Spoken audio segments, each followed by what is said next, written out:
the show, everyone. We hope you're ready because we're bringing it to you hot and heavy. Here it comes in 3, 2, 1. By the master, that stench! Ammo! I deserveth not such noisome companions. Well, don't look at me. I bathe. Core!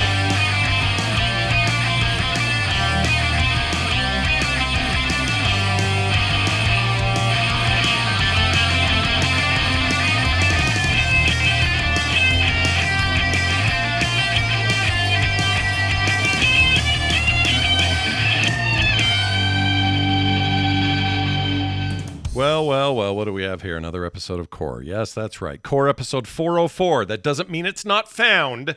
It means it's just episode 404. Keep your dumb internet jokes to yourselves, listeners. I wasn't thinking it. Oh. I don't think I didn't think of it until you said it. Yeah. No. I think this is like whatever you do, don't mention the war. The mark on my face. And nobody had noticed until You're trying to sell SSL certificates or something? Oh, good point. Yeah, it just hit me today as we were getting ready for this. It's like, oh, there's been 404 of these. Isn't that funny? The show is not found. But no, it is found. And here's what else is found. I got to show you guys this. So, sorry, me, Scott Johnson, Beau Schwartz, and John Jagger are here. And where is it? Here it is. Nope. Where did I put it? I put it somewhere else. I can't find it. My Elite controller that I bought for on sale, Elite 2, Series 2 controller. You bought for on sale. I bought for on sale. That thing I would like to buy for on sale as well. I can afford on sale. Those things are kind of a tank, as you know, John. You got a first gen to that thing, I think, and it's just a beastie monster. Those controllers. I've had it for a while, but something happened during the week. Here in my office, I have a kind of a hard floor. It's tiled, but it's hard. It's a solid surface. There's nothing gushy about it. It's not like your normal shitty surface. Right. This floor is hard. There's no sponginess. There's not even a layer. Turned into bragging real quick. I don't want to brag, but this floor is hard. This floor is hard, man. See, it's seen some stuff. It's not soft. You can talk about this floor. It ain't gonna get in its feelings about it. I don't even have that layer of like cushion that you put under your carpet, whatever that stuff's called. I don't even know what that's called. But whatever that is, does not even have that. It's just really like it may as well be cement. And I got to be careful with my things that I don't want to break because if I drop them, they'll hit this hard surface and break in various ways. So earlier, I dropped my Elite controller, and it was like slow motion because I put my foot out and went, and the thing went down. Smashed into my big toe, which still hurts. Didn't break it or anything, but it still hurts. Damn, that was a hard toe too. I know it's a very hard toe. And then was it the big toe? Hang on. Yeah, Details. big toe. Do you have this problem? Like I find as I get older, my big toe is like the toenail is insane. What you mean, like large or like thick, and just like gnarly, like I could cut a starship in two with it, my rest of my toenails are like kind of normal toenails. My fingernails kind of normal. My big toenail for some reason are like, is it just me? I'm just like sometimes I'm looking at mine right now. Why is my big toenail so damn thick? Like I'm looking at it right now. My big toe is kind of normal. Mother Nature's ridiculous. Mine's pretty normal. It's not huge or gnarly. It's like well. The one that I hit is purple and blue because I bruised it. But this one's fine. But this thing bounces and goes flying across the room and smacked onto the hard surface anyway and broke the shell off. Okay. So it popped off and laid there. It's looking sad. So I thought, well, what was the point of me putting my foot out? I was going to hit the ground no matter what. I don't think I solved anything. And now I'm hurt and I have a broken controller. Here's the good news. Those controllers can take a beating, dude. Even though that thing had come off, all I had to do was clamshell it together. Went right back together, no problem. Nothing broke, no pieces, nothing. Worked like a champ. No issues. So take that. Oh, so good quality then. Like it broke apart, but still works just great. Yeah. Unlike their PR cycle right now, Microsoft's controllers are holding together extremely well. So the older generations used to say, can take a licking and keep on ticking. That's right. That was a Timex commercial, I believe, if I have that correct. Someone in the chat says you have toenail fungus. We're not talking about fungus. Just because I have a thick toenail doesn't mean there's fungus on it. I don't think you do either. I think what are the signs of toenail fungus? I don't know. I've never had it, so I don't know. What are we looking at here, folks? Although, if you want to talk annoying ass fungus, I've got a story on that category, but I don't know if we want to talk about it. I think we're good. Yeah, we'll probably be. I got a yeast. I I think I got a yeast infection this week. Really? Where? In my armpit. Ew! Oh, geez. Oh. Hello. I think it's gone now, but I was like, it was just a red spot and it smelled like shit. And I was like, hey mom, what's this? And she's like, it's a yeast infection. Wow. I was like, oh, okay. All right, I found toenail fungus. Do you want to see this and see if it matches? Didn't know that could happen, but now it happens. No, we don't. I want to see if Beau has it. I want to see if Beau. You guys have it. So you boys DM never had Beau. you never had a yeast infection, you guys? No, my. Okay. Well, this is a first for me too. So I'm. Last I checked, I have to talk to somebody about it. Last I checked, I've never had one that I know of. But it sounds like what you're talking about is at least possible. It's not just related to the ladies in their private areas. Beau, I just sent you a picture of that. Is that how your toe looks? Is that your toe? Hang on, let me see. I just sent it to you. I private sent it because John didn't want to see it. No, those look like mummy or lich toes. Like they're it's just thick. It's just thick. It's just thick. Like if you just measure it from thickness, like think of thick. Like my nails are like whatever. Yeah. But my big toenails are like thick as hell. Like just thick. You know what? Because like a big old steak knife, you know? Because we've come this far with this discussion, I think I'm going to play one of our calls early because it's about this very thing that we're doing right now. That's terrible. Okay, so I'm going to let him. I'm going to do him now. Here he is. Hey guys, this is JG calling for the Core Health Hour. That is apparently now the front of every Core show. I'm just calling in regards to the ADD conversation you guys had. I just got diagnosed for the first time about a year and a half, 2 years ago at the age of 35. So there's lots I could say about that, but I just want to point out one thing that I think maybe Scott could consider.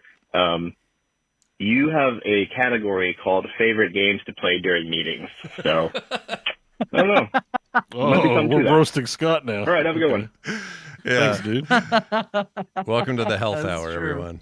That's true. Scott is the one who says that, and everybody else laughs at him, and he looks at us like, "Why are you laughing? Does not everybody play video games during their meetings?" Yeah, I don't know why. I don't know why I do that, or why it's even a thing for me. But I like to have a second screen for stuff, And when I'm playing games, I like to have a second screen with old TV shows or something on it. I do that. Yeah. I do that too. So sometimes there's a little bit of go back and forth on that, and I don't think that automatically means I should be diagnosed as having attention deficit disorder. But no, but like that test you had us take last week, it's a sign. It is a sign. One of many signs pointing in a direction. It's a sign of something. All right, Beau, I found an alternative toenail. John, this isn't gross, so I'm just going to put it in the main group here. All right. This is not a fungus. This is just a big, thick toenail. Is that more like what we're doing? I don't really want to see any toenails. Yeah, I mean... Is that closer to that? It's closer to the idea. We need to see thickness, but I can tell that bigger toenail's thick. I need a frontal shot. Yeah, full frontal toenail. I don't like. Why are they letting it grow so much? All the other toenails are like right up there against the base, but that one they're like, nah, it's the special toe. I clip my toenails, right? And when I clip all my toenails, I get it in one or two, clip. Yeah. Big toenail, try like 15. Jeez. I'm like, crank, 15. Crank. Please tell me you're being hyperbolic with 15. No, like 15 because it won't. Toenail clippers are not sharpened. They're not designed to be super sharp. They don't need to be. They do for my big toenail because I'm like, oh, Scott, no. Sorry. I got rid of it. I put a really thick, gnarly one in there, and then I deleted it. It was mostly for John's. Can you just send it to me privately? Yeah, of course. Absolutely. John could be on hot ones. Can't take a toenail. Don't put him on toenail No, I don't ones. like it. Don't like it. Don't put him on toe ones. Don't put him on toe ones. I don't want people's feet near my stuff. That's a rough one. Yeah, I just wondered if it was that thick or something. Jeez. Because it's pretty thick. It's not decomposing. Well, this is good news then. It means you have healthy toes and you're fine. There's no sign of other, disease or illness here. You're good. Yeah. It's just too thick and I got to chew through it. It's like with the toenail clipper. Wait. With the toenail clipper. Okay. With the toenail clipper. Hold on. Yeah. Thick. I got too big of a belly to bring my mouth up to my toes up to my mouth. Not that I've tried, but you know. Is it that thick? I just sent you I another one. I don't stretch good easy. Is it as thick as what I just sent you? Actually, no. That's quite thick. Okay. It's definitely not that thick, but yeah, you're gonna need a what are those circular things that you plug in? God, a buffer? no. I think we found your kryptonite, John. I love this. Yeah, I don't like it. I don't like feet. I don't like toes. Just keep them away. Wait, Okay. this is a private. I just sent it to me privately. You're good. Well, no, I gave him one in our group He just gave to me one. I gave him another one. just to irritate him. Yeah, it worked.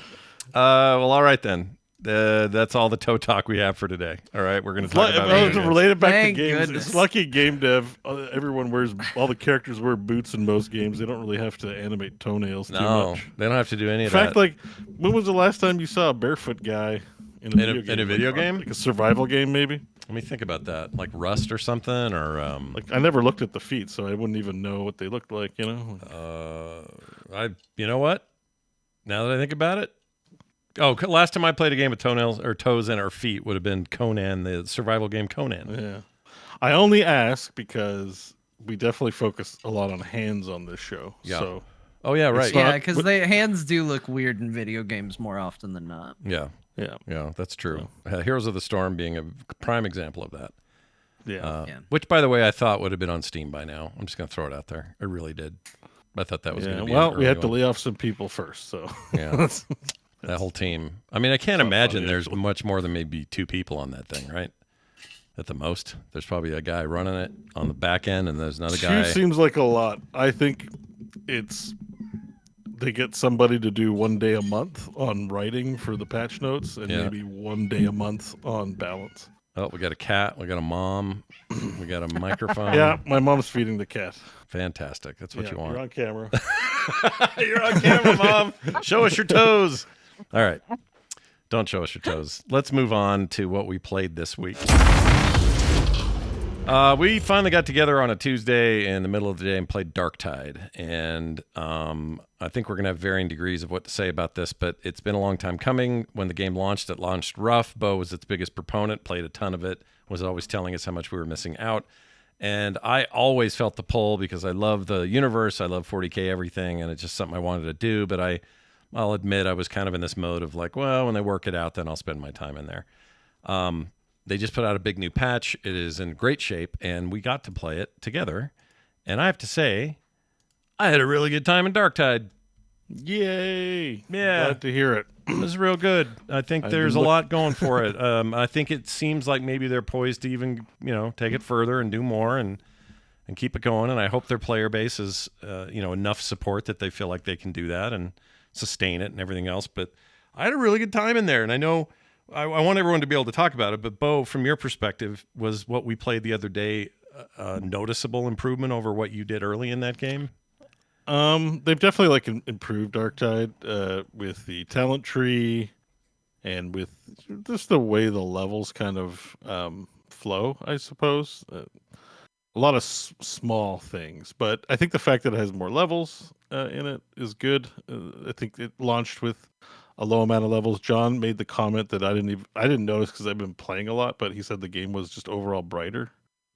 I noticed that too. It definitely felt like I was seeing more geometry than I did. It's hard because I've been the frog in the boiling water the whole time, so there might have been lots of changes, and I just can't think of them because I wouldn't say there's been overt crazy changes apart from the talent tree. I mean, the core gameplay is still there. It's like hack and slash your way through these dudes, use guns, use your sword, use your hammer, upgrade your stuff between missions, blah, blah, blah. I feel like that's been consistent, but when John said that, I was like, yeah, I think you're right. This used to be really unsaturated. One of my guns, one of the special features of the gun I had was it had a flashlight on it. And I feel like the Darktide I remember playing, that would have been a perk. That would have been a huge boon. Instead, in what we played, that felt, atmospheric. Mhm. Like it didn't make the game suddenly more playable or easier, but it did add a level of like cinematic quality to it. Like, oh, this gun's got a flashlight on it. It was unnecessary, Mhm. which is good. I think, making your game so dark that you can't see is like making your Game of Thrones episode so dark you can't see. Like, what are we doing here? Yeah. Like, why have we reached this and calling it art? Yeah. And I think the game looks too good to hide it in, overly dark corridors and stuff like that, because I do think this is a good looking game. And like, I finally, when we played, I got to look around and go, oh man, the world they made here is really cool. So happy I can see it now. Like, Yeah. that's really nice. Yeah, I feel like that some of the details in the big corridors of some of the stuff you're in, I don't remember all the big statues or just the vastness of things. So it really does feel like somebody made a pass on all the maps and said, we're going to light this place up and give it some saturation. Here's some color in here. It's going to be a lot more than what you're used to. And again, maybe it was just the mood we were in when we first played it, and the mood of the player base was a little low then or whatever, and that affected how I saw things. But this is cool, man. It did launch with a myriad of complaints, and the devs in this case are addressing them. Just trying to make the game more playable. I'm pretty sure there's going to be more content for the game. At some point, they're releasing free content. We didn't even do the new missions or anything like that. And I meant to ask you that if we had only seen vanilla stuff, as reworked as it may have been, that was all original content. Yeah, mostly. No, we had some levels I think that were like dropped. Like, so they've just dropped levels in, not even as big updates. Like, there's just been like new missions added, but there's a really big event, the Trader's Curse, going on right now. We didn't do any of that stuff. But they have expanded the mission pool like just over the course of the year too. They've done balance passes on weapons. They've added more weapons too. There's just like lots of little massaging and what do you call that? Like just polishing. Perfecting polish. Yeah, that's it. Like there's a lot going on there, and this game is like has seen its share of it. I just think for me it's kind of hard because I've been playing it a lot over the course of the year. Like this is a game I'll be like, oh yeah, I got to play some Darktide, and I'll go in and I'll play like 5 or 6 rounds, and that's like 4 or 5 hours. Like I think my favorite thing about the game is the intensity. Like we were only playing on 2nd tier difficulty. It goes up to 5 tiers. Yeah. 3 is a good comfort zone. 4 gets really tough. And 5, I think you need a team, which I usually pug. So I haven't really done too much of the 5th tier, but it has these like really intense moments, and I just really appreciate the intensity. And I think once you guys, you don't even have your like operative abilities, like your ultimates, like your F key. They really, every class now gets 3 of them, and they really sort of change up, or there's that sort of thing you do with your like, I'm trying to build and I want to use this weapon and I want to use these talents, and you use this ability in conjunction with it in order to play my role in a team of 4, and sort of complement each other to get through the missions. It's fun. It's yeah, that's definitely improved over the year. Right, when the original talent system was it just felt very restrictive. Like, if I pick this talent, then I got to pick this talent. I got to pick this talent. And this one's, I can make different loadouts and be experimental. Although I do kind of settle into liking, like on the sharpshooter, I really like the stub revolver. It's just really fun one-tapping big dudes. Yeah. With, hitting, headshotting them, getting weak spot kills and stuff like that. It's very powerful. Yeah. But there are lots of different cool techniques. On the Psyker, I like doing the melon pops, even though they have like tons of spells now and stuff. It's great. Yeah, it's cool. I think the thing that stood out for me, and maybe again it's my attention that I was paying to it, but the 40K Hive World vibe is real strong here. Like it's got all the stuff I love about 40K universe minus your Space Marines and your stuff that you usually see. And some people are going to not like that. They're going to be like, well, wait, I don't want to play in this dirty basement. I want to be out there going, Ezekiel, we need to take back the whole world and fly my ship there and all that. And there, games like those exist, but Space Marine coming, of course. But this game is more about, hey, what about the rest of the universe? It's kind of shitty in here. And you're going to try to... Yeah, well, it's just you live in these giant manufactorums that you'll never see sunlight because it goes so deep. Yeah. Because you're building machines for the Emperor. Like you've devoted your life to creating these things that are required for the empire, and Yeah. but you'll never see the sun. Even though it's like taken over by the Nurgle cult, it's still probably not that great, even in its if it was a normal day. Sure. Sure. Normal Monday, going into work, grab a coffee, and go hang out in a giant metal room and make things. Somebody in my YouTube comment said that we screwed up what these were. That the Nurgles are not the dudes we're fighting. Those are some kind of.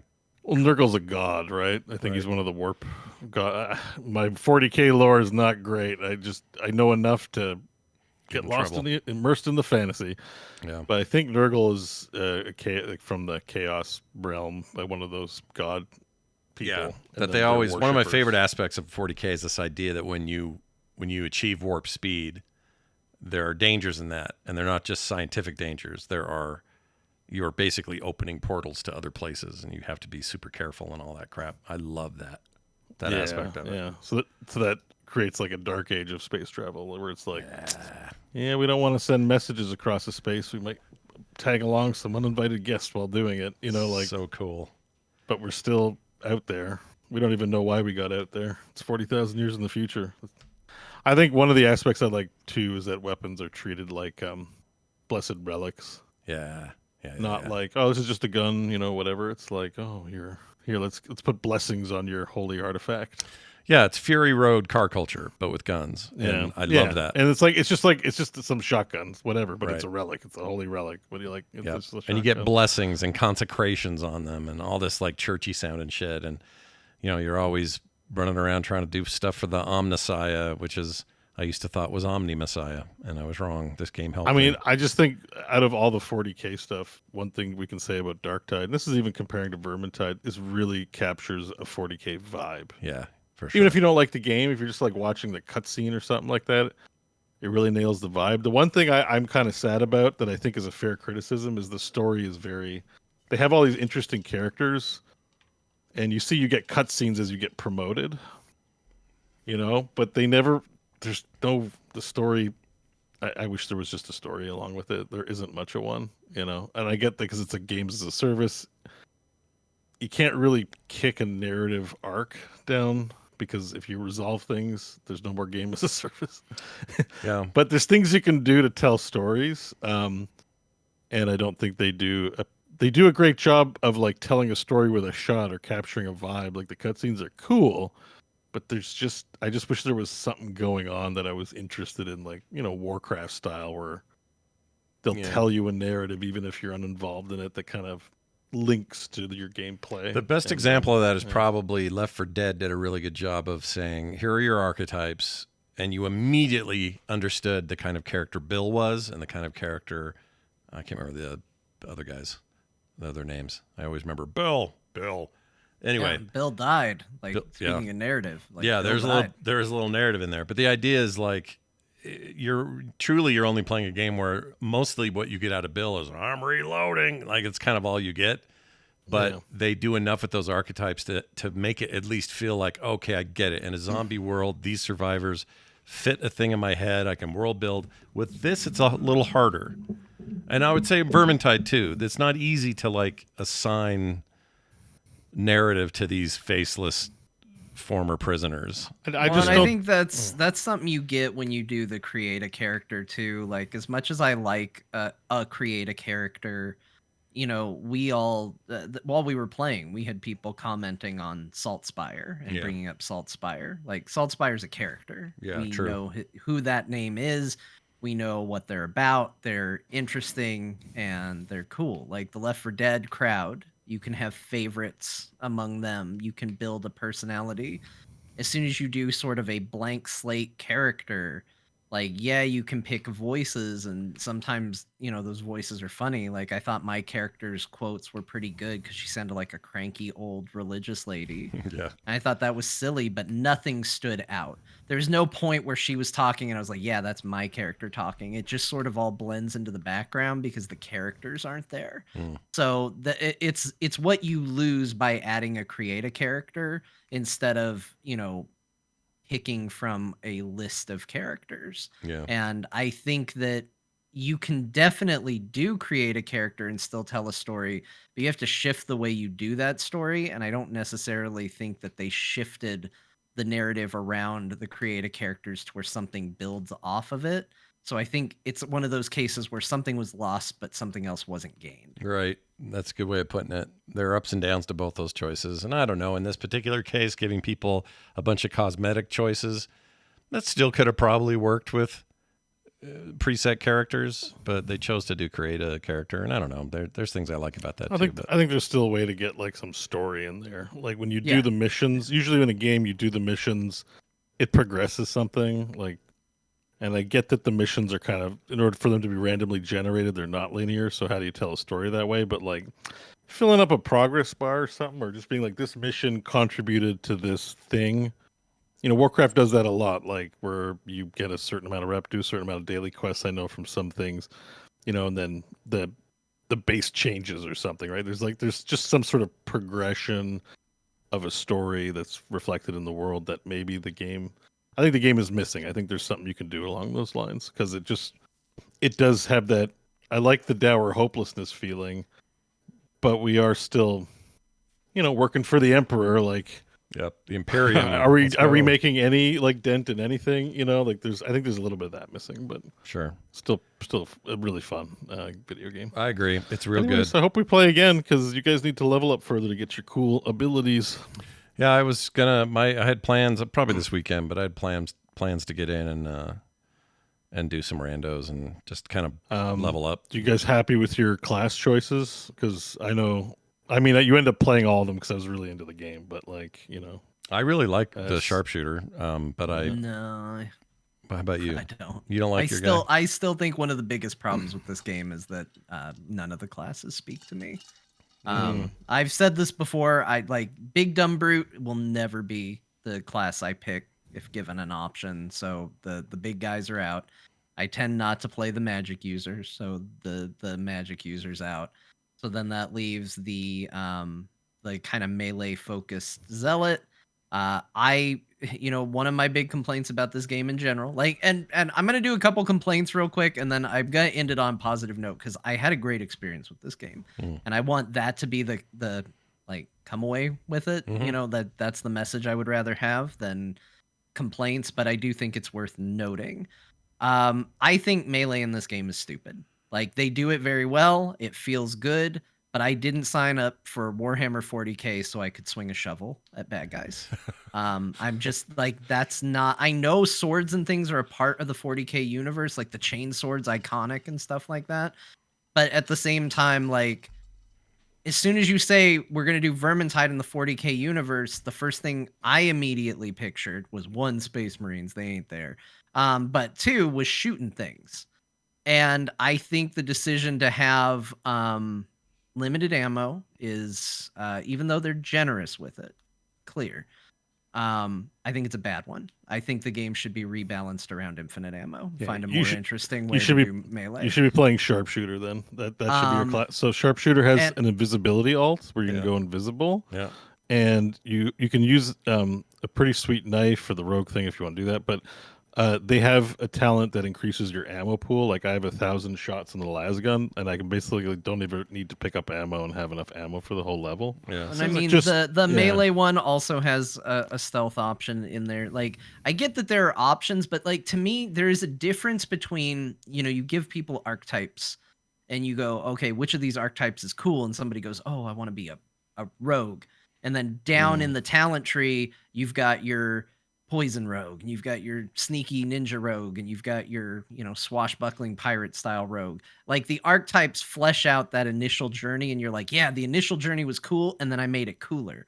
This, I think looking at the talents, there's some ways to make these classes more interesting, but I didn't like the initial jump to begin with, and that stuff is obfuscated until you play it. That's fair. So I'm looking at it going, well, I don't want to be a melee guy because I'd rather shoot, but then I look at the shooting guy and I go, well, that special ability seems incredibly stupid, and their like special melee weapon is a shovel.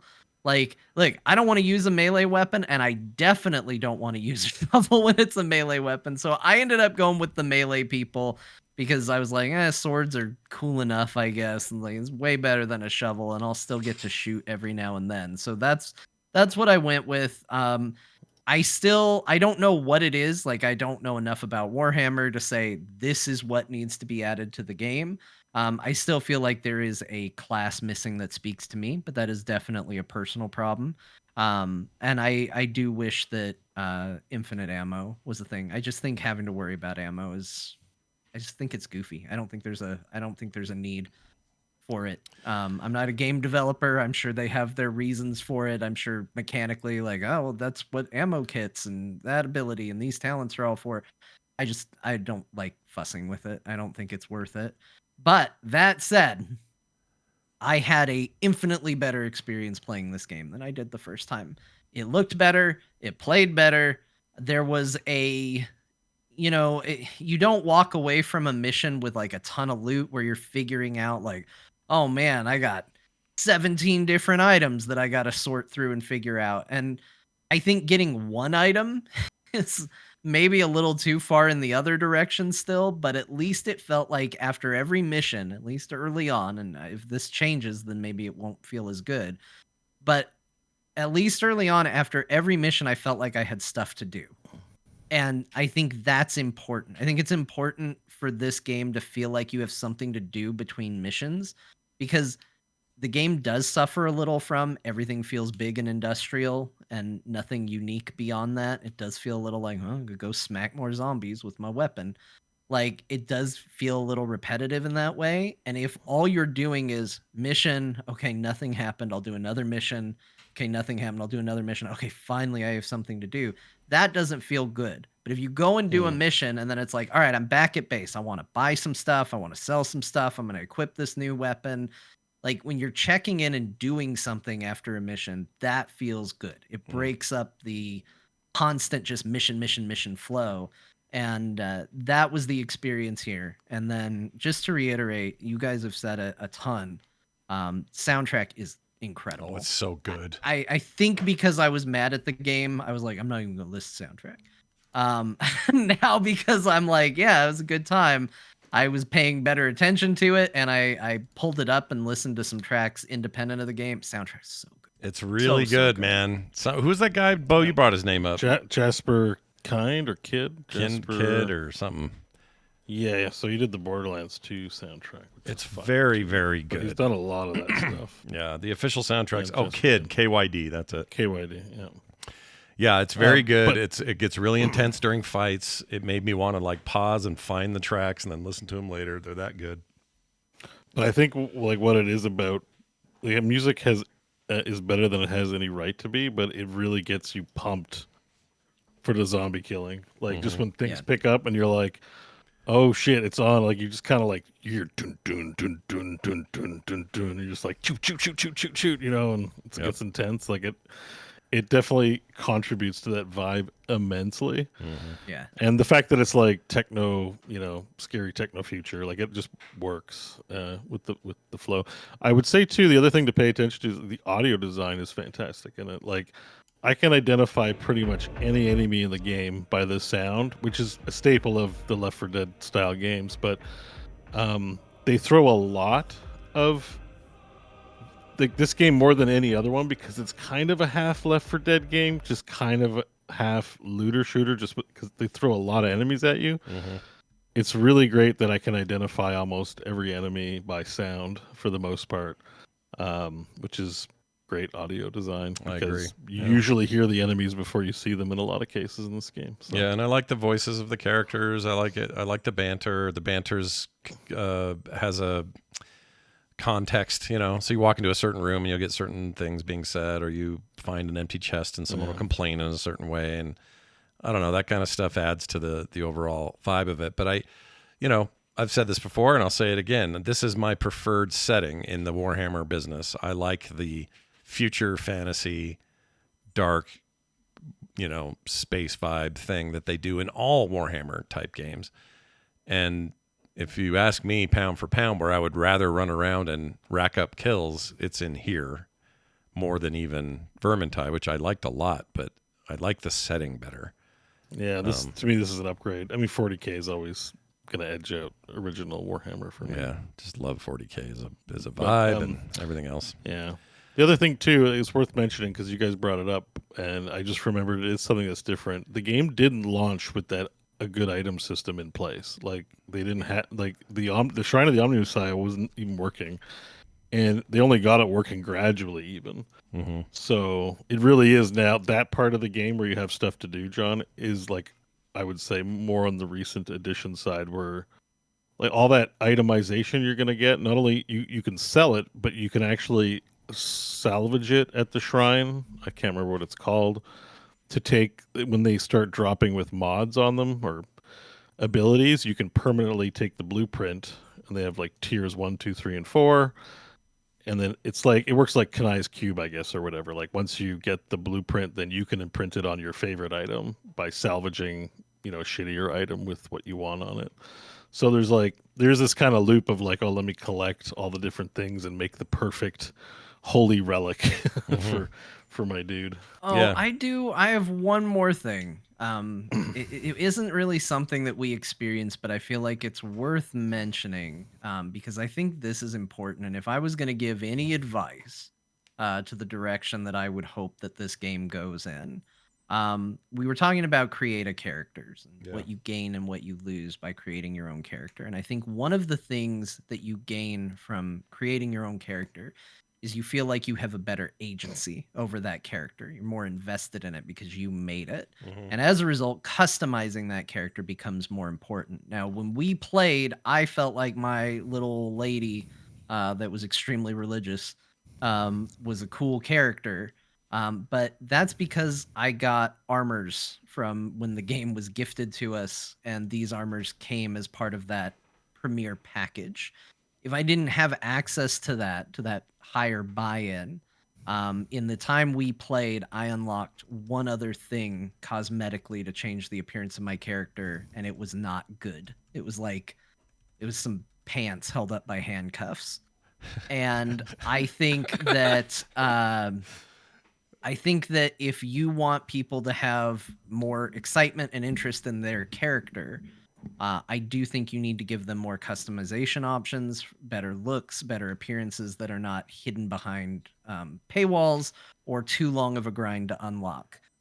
Because I felt very good about how my character looked, but as I thought back on it, I was like, well, but that's only because money got spent in this case. Yeah. And I don't think that's right. And you started out early. Yeah, you start out in just like a knapsack, really. It's like nothing. Yeah. And I get the vibe of like, well, they broke you out of prison for this. You got to fight your way now, and you got to earn these things. And I get there's value in that. But for a game that wants to keep me coming back over and over and over, I agree. You could start a little stronger with that, or at least give more options or more. I don't know. Like even Diablo, you start in rags, but they look okay. Yeah. They look cool. So I don't know. That's a hard thing to balance, and I think they could. It's another incentive to play the game, though, and that's the thing. If you're going to make a game where the incentive is keep running missions, throw away hey, completing this mission will give you this shirt. I guarantee you more people are going to gravitate towards that mission. Yeah.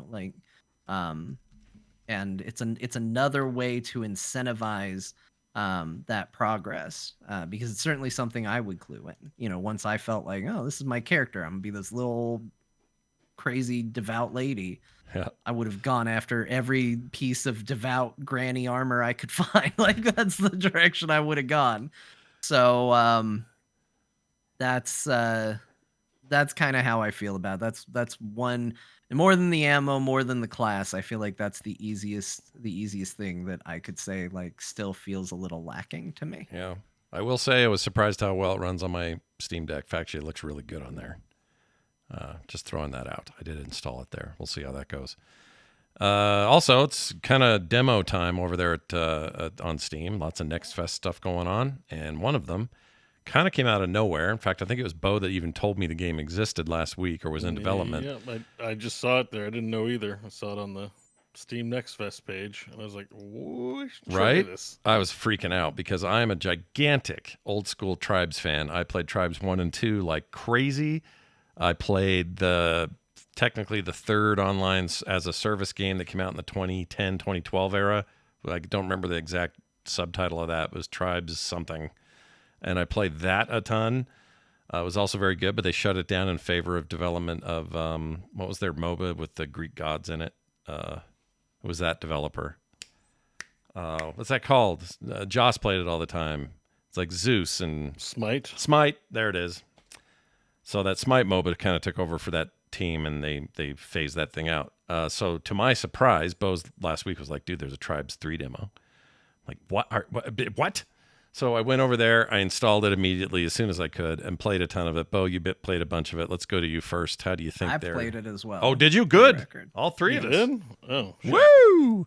All right. I'm a huge Tribes fan. Like Tribes was one of my first big PC game, first-person shooter loves. So yeah. Oh, good. I had no idea. So there you go. All three of us playing it. I have a feeling when this comes out for real, this will be a thing we absolutely play. And all this Unreal I've been playing lately has just got me in the mood for these old shooters. I felt like immediately it was what I remembered: the skiing, the jetpack, the balance of those two things, getting good at kind of knowing how much boost to give yourself to get to where you wanted to be, take advantage of as much slide as you could. Like the traversal felt like I never left Tribes. Visually, it feels like a brand new game, so that's nice. We're not looking at something old and ugly. And I just played capture the flag modes because to me that's what Tribes is. The weapons felt good. Shooting dudes out of the air felt good. I think Tribes is amazing. I can't wait for this finished game, and I didn't even know they were doing it. Totally news to me. Yeah, well, I thought I guess there was a Tribes release at some point, maybe years and years ago. Well, it was 2010, 2012 was the last game, and that's the one. I did play that. I forgot I'm going to look it up, but it's had a name. Ascend. Tribes Ascend? Yeah. Yeah, it wasn't a numbered one. It was because that's why there's more than 3. Yeah. Let's see. Tribes Ascend, which ended. Let's see here. This was by High Res Studios. I was way into it. I played the hell out of it. That would have been 2012. Yeah, there it is. February 2nd, 2012 came out. Official release, that was like early access. Official release was April 12th that same year. And let's see. When did it die? Or when did they shut it down? I can't find that part. Well, anyway, it didn't run long enough for my taste, and I thought it was great. Reviewed well, players liked it. I don't know what happened there. But the fact that we're getting like a numbered sequel, I don't know if anyone is involved from the original Tribes teams, but I don't care, dude. This is freaking great. I'm loving it. Yeah, it was one of the nice surprises. One of those things, you're not looking forward to it. You have no idea it exists, but you're playing it and enjoying it. And that's about as good as it gets when it comes to these demos. Yeah. Like I was like, let me get in here and play a couple games, and I played like 20 games. I was like, I need to stop. I went in there with the express purpose of trying Stormgate. Yeah. And I was like, the first game I tried was Tribes. I didn't even get to Stormgate, and I was like, this is way more fun. Did you end up playing Stormgate existed? Did you play Stormgate at all, or I did. I can talk about it when it's okay. The games I played. Did anyone else play Stormgate? I didn't. Yeah. I meant to, We'll talk about it. but this is what took my time. So it's funny you said that because all I played was Tribes from the demos so far. Tribes is a real winner. The only thing about it is I felt maybe it's early beta, whatever, but just everyone looks pretty gray, all the armors and stuff, pretty basic. Flashier. I want to get flashier with it, but that's about it. Sure. John, what did you think as an old school fan? You like it? Yeah, I mean, I there's just something I love about this style, about where it's less about, you get your scope out and I mean, there is precision shooting and stuff like that. It is a part of it, but like, we got to such a place with shooters. I feel like Counter-Strike and Halo went to such a like focused fire kind of thing. There's something about just skiing around a level so insanely fast, floating, and it's more about splash damage and occasional like spot on shots and stuff like that, and everybody's still kind of garbage at it right now, which is also fun. Like I got like 7 kills in one match, and that made me like second place on the team. I was like, hell yes. Like that's such a small number, but it's apparently real good. It's apparently a real standout performance. Yeah. So it's just neat, and it just takes me back to this different kind of era, this different sort of style of first person shooter. And I don't know if it's going to set the world on fire. It's definitely a throwback in some ways, but it doesn't feel like everything else, and I like that. Yeah. I like that it feels different, and I think that different is what would make me get in and play more of it. Like, not that they don't refine it or change it, but I know what Call of Duty multiplayer feels like. Like, I've played enough of it that usually if I get in, I actually do pretty good because it hasn't changed a ton. No, it's kind of the over same. the years. Like nuance, yes, but it's still good. And I don't think they should necessarily change that. I think, I think there is a testament to like, well, that is what it is, and it should keep being that. I like now that there are other things coming out that aren't trying to be that. And that's what Tribes is, and that's what I like. Yep. And I'm very excited. The movement is just fantastic. I just love, at least for like a next generation game too and stuff like that. Like, it's very competent. They had to nail that part, right? Like, that's key to the that's Tribes most experience. important. If you're not playing Tribes like that, then there's no really point to Tribes. But that felt good. The way that just the intensity of you have the flag and you got to get the F back to your base. There's nothing quite like it. And I've been doing a lot of that in Unreal as well. And there's a similar vibe there. It's just this gotta go, cover me. Is my team going to cover me? Like, I look forward to playing with friends. The only concern I have about the game at all right now after the demo, because I think it was really strong, also technically strong. You didn't have any issues, any weird slowdowns, lags, anything. It was all good. The biggest concern I have right now is this is, like everything, will be positioned as a game probably free to play when it comes out. I don't know if they've said they're going to charge for it or not. And that means battle pass and all that stuff. And I'm going to have to unlock the stuff. And I'm kind of tired of that treadmill. I don't want to do that as much anymore. Now, that being said, old Tribes was just kill and win and you were done. You may have ranking servers or something on GameSpy or whatever that would tell you how you were doing overall. But there was very little to those. I'm not saying remove depth, but I don't know that a bunch of store shit is the depth I want. I kind of just want more progression depth about how I progress this account, or as I play, how well my character does on my character. But I mean, there's something to be said about how many times do we do battle passes and shit like this before we're just bored of it. Yeah, and I kind of am. I'm there now. The novelty is definitely gone. Even, I mean, I guess we can only say for us personally, because if the industry's still making money hand over fist with this stuff, it's not going to stop. But yeah, that's the question: is this I feel succeeding? like it's very boring. Like, even though I don't love it in the first place, I'm willing to accept it. But it just almost feels dull and uninspired, having done it so much. Yeah.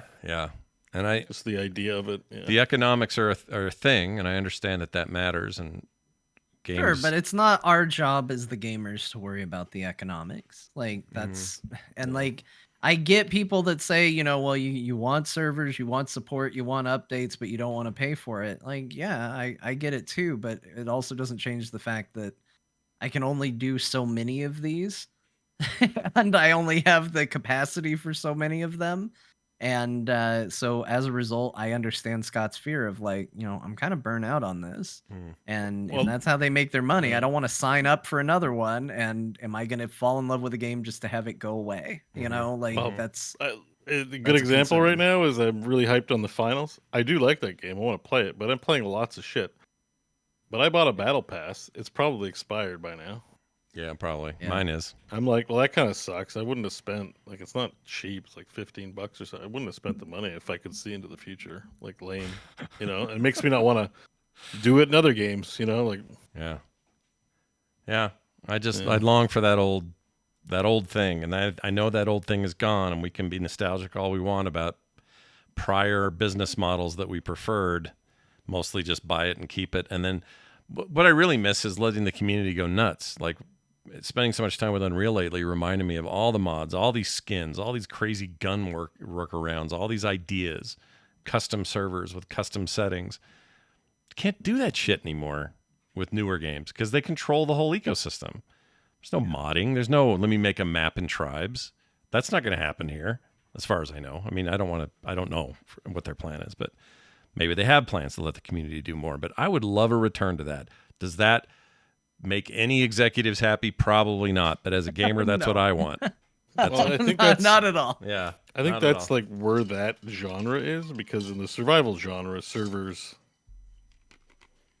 you know, you don't pay for a battle pass or anything. You pay to run your own server or just play in a save file and have people join your save file. Yeah. That's just not like the temperature. Somebody just needs to make a good shooter and make it that way. Like maybe instead of making it so that they got to run servers and make money, like Overwatch could switch to that. If they're not going to, but it's possible to be like, yeah, just host your own servers. We're not running our own servers anymore. Yeah, they won't, but I want them to. But it's like it's possible to do it. I just think that industry, that's not where people are not making those games to just make a $20 or $40 box price and never charge you again. Yeah. But if you're really into Pal World, you can do your own server. If you're really into, you can host some of your own servers still, which is what we used to do for Unreal. Server, V-Rising, yeah. All of it. I mean, Pal World, you don't have to pay for a server. You can just have a save file and invite your friends to play in your save file when you play. I do like that. We should play, the three of us should play Enshrouded together. I want to play Enshrouded. I bought it. I have it. I haven't bought it yet. I should. Is it still kind of release sale priced or whatever? It was a pretty good price. That was why I bought it. I was like, I'm pretty sure I'm going to play this at some point, so I'll buy it while it's on sale rather than later when it's 20. It's 40 Canadian, so probably 30. Yeah, it's 29 here or something. It's pricier, but I don't know. It's pretty good. But like, I'm not playing it because it's like this is like, oh, I want to play this when friends can play. This is a friends game. Yeah. I think. Yeah, that was my thing. I didn't know you both purchased. I knew Beau did, but I didn't know if John did. So I think I may just grab it. Yeah, have it they ready. Made $1 million in sales. They didn't blow things out of the water like Pal World, but still $1 million for early access is good. I blame the timing on most of that. And also $1 million in the shadow of Pal World's pretty impressive too. Yeah, that was some poor timing for them. I feel bad for them. It's not their fault. Or maybe good timing, like the hype around survival game, word of mouth and stuff like that. People are talking already about it, and I think often in the same breath or article, Pal World gets mentioned. They're like, in a season when also Enshrouded is coming out. So I think it was good for them. Yeah. Also, I've noticed the chatter around Pal World has dropped precipitously. Not that that means anything. It's just, people move past things. I think people have realized, like, it's out. It's like, it's a game. Try and shout it down. It's out, and like it hasn't killed anybody yet. And you're like, all right, well, maybe it's not worth getting upset. They tapped out at 11 million or something like that. It tapped out. There comes a point where you're just like, you admit that you lose. Like, what more is there to say? They did it this week. I think it was this week that Microsoft announced they were beefing up all back end to help them have updates sooner because they weren't on par. Or they weren't on the same time. We've talked about this, how Steam gets updates quicker, and that's a slower process over at Microsoft, which is currently the only place that has it, but it would be the same problem at Sony. But Microsoft's like, we're gonna beef that up and work with them directly, and you're gonna get updates same day and all that. So that's good news for Game Pass players, but I don't know, I just felt like in my circles anyway, the talk around it just kind of died. Sorry, 19 million players now. Good Lord. Yeah, I mean, people are just playing it. I mean, before I decided it was just a stupid conversation to have to begin with, like, that was my original take, was like, really? You're going to try and argue a moral stance when this many people have clearly said we don't care? Like, yeah. How do you fight against that kind of a tide? Yeah, that tide's too big, dude. That's tsunami level. I took it to the next level and went, you know what? I don't care. Just like a Pokemon, my argument evolved from why are you arguing about this to, oh, really? Why are we even talking? Yeah, the final form was we're done talking about this now. Well, anyway, Tribes 3 looks rad. Can't wait for the full game. I don't know when that is, but it says Q1, which surprised me also. So maybe getting sooner than we thought. I mean, it seemed like it's in good shape. I could just use more maps and goodies. Yeah. Yep. So we'll watch for more of that. You guys both played way more of Like a Jagger. Yeah, Like a Jagoff. Like a Jagoff. That's also me. Infinite health. That game has infinite health. Oh, I'm sorry, wealth. It has all the money you can spend. Beau, you're up to chapter 8. John, also playing. Where are you guys at? Let's start with I think Beau. I'm at like chapter 12. I think I'm further than Beau. Okay. Yeah. Beau, how you doing so, in there? At So chapter 8? I'm a wide Yakuza player. And in that, I hit the midpoint and I do side missions and such. So Sure. I want to savor the journey, so I slow down and I start hitting up things like right now. So here's the big revelation. If you really don't want to listen to, I don't think this is a bad spoiler. I think this is the kind of spoiler that entices you to play the game.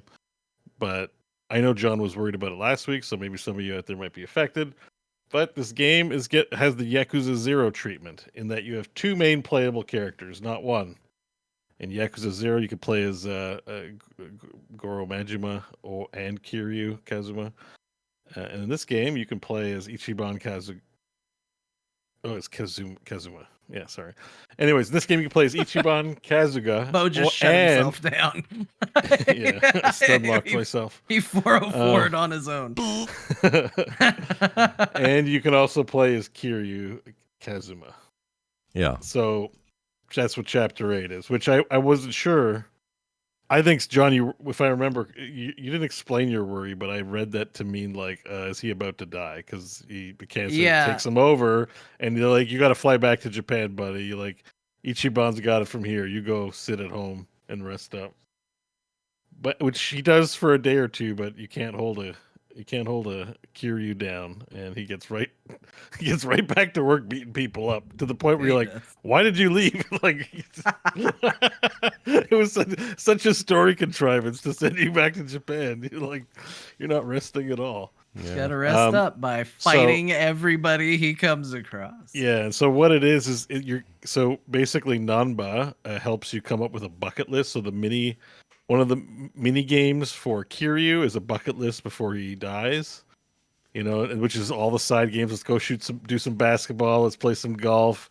And you go around Yokohama and Kamurocho, reminiscing, like meeting old characters on the past 6 games. And that stuff's cool. But like I've stopped the main story progression to do bucket list stuff and to, reminisce and reflect on a full life lived kind of thing. How's the golf game? Kind of the sad. mini game. Is the golf mini game? Golf mini game's great. Yeah, I like the golf one. The golf one's maybe one of my favorites. Yeah, it's good. It's in there.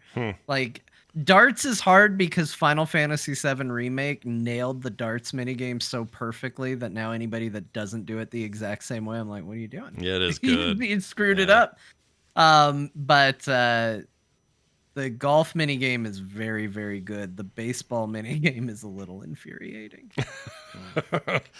Baseball's definitely on the infuriating side for sure. It's a little wonky. But you've played a little farther than me, John. But I understand how these games work. My expectation on the game structure is usually in a Yakuza game, the games open up in the last few chapters before the final denouement. So I'm expecting Kiryu to survive to then. In Yakuza 0 at the end, you could freely swap between Night and Day and Kiryu and Goro. So I'm guessing it's going to be the same structure come late game. But I don't know, man. Tell you, How much crying have you done? I don't know yet. I still don't know because and I'm curious too. Like, so last week we've already talked about it, so I'm not going to put too many spoilers on it. I said that the game inadvertently spoiled a twist that was coming. That was the twist, that Kiryu was going to leave the party, that there was going to be a party separation of some kind. The reason it got spoiled was in the storyline, Namba and Adachi show up in Japan and join your party. And I was like, oh, sweet. The boys are back. We got everybody together now. And I immediately started doing my social links with my new companions, and I noticed I was getting nothing but Adachi links, nothing for Namba. No Namba. And I was like, why? And just immediately thinking why, I was like, is he gonna die? Like, are we gonna lose Namba? And then I was like, something's got to happen here. Something's got to divide this up, because it is so weird that we were doing nothing but Adachi stuff. And then sure enough, like one story quest later, they separate. Namba goes back to Japan, and that's why none of that stuff was there. So I was like, okay, that makes sense. That wasn't that big of a spoiler. No real issue there, but I did know something was up. But As of right now, I don't know. Yes, there's stuff happening in Japan. There's stuff happening in Hawaii. I know that I have costume variations at my jobs to see the Japan crew in Hawaiian outfits. Does that mean they're going to go to Hawaii? I don't know. I still don't know. And so I'm like kind of waiting to figure it out. Like I'm still at a point where I'm getting new party members. Like it's kind of crazy. Oh, new party members. Jungihan. I mean, Sure. like That sounds like a guy. That's a dude. Yeah, it's not that big of a secret because you can buy weapons for what his job was in like a dragon that he was gonna pop up at some point and be in the game. I like Jungihan. Is Zhao back too? Don't spoil any new characters, but I'm okay with knowing of Zhao and Jungihan.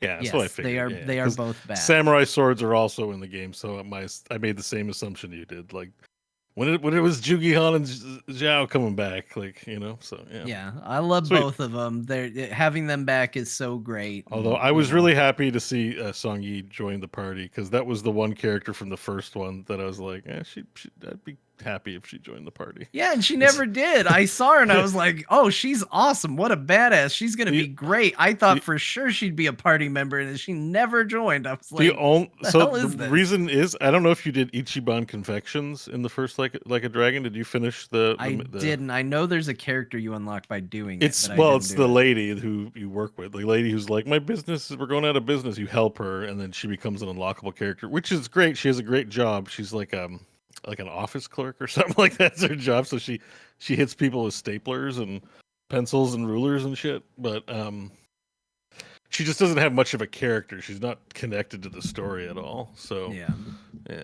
So anyways, interesting. I love I mean, like, again, I don't want to. We're talking about it a lot, but it just continues to be good. And I ran into a character that was from the first Like a Dragon, and I got to tell you, I had a storyline that made me tear up. I told my wife the story. She teared up hearing the story. But that story is so mixed with ridiculousness and stupidity and like a visual gag that made me bust out laughing, even though I was just in my room by myself. I felt like an idiot, but it was such a funny visual.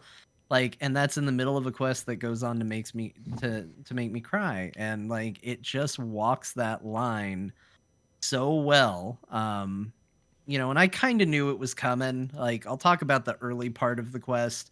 I'm sure Beau has seen it at this point, and it's very, very early. But there's a guy who's trying to make snow in Hawaii. Oh yeah, I've done the sub story. All right. Did you do the whole thing? I might have one more step. I think we figured out that I'm at the step where they figured out how to make the snow, but it's like that it comes from material that's in diapers. Yeah, that's it. So that's where that's okay. That's it. And then I think I found that because I was about to ask you, have you bumped into Patriarch Gondawara yet? Which is yes, they're like, they have an extra pile of diapers because.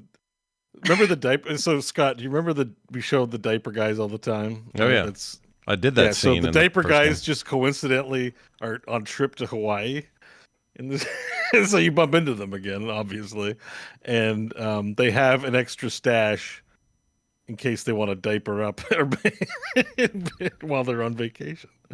I don't think I finished the sub story. I think I have one more to go. I think that's where I'm at in the sub story. So I haven't seen the resolution yet. The visual gag that cracked me up though was the way you re-meet the patriarch that's dressed as a baby is his little baby stroller that he's laying in gets out of control, and you think a baby's in peril, and you save the stroller, and it's this. Can I stop you there? Because they do the classic Odessa Battleship Potemkin movie reference down the stairs. So you know, like you've seen it on tons of movies. Untouchables. Like Untouchables is what you think of, but it's based on an old 20s Russian movie where they're experimenting with creating tension by having a baby carriage go down the hill. Scott, you know about this, right? Sure. That trope in films. Yeah, love it. Yeah, so they do the Odessa, they do the steps meme in the video game, but it's actually it's actually a grown man in the stroller.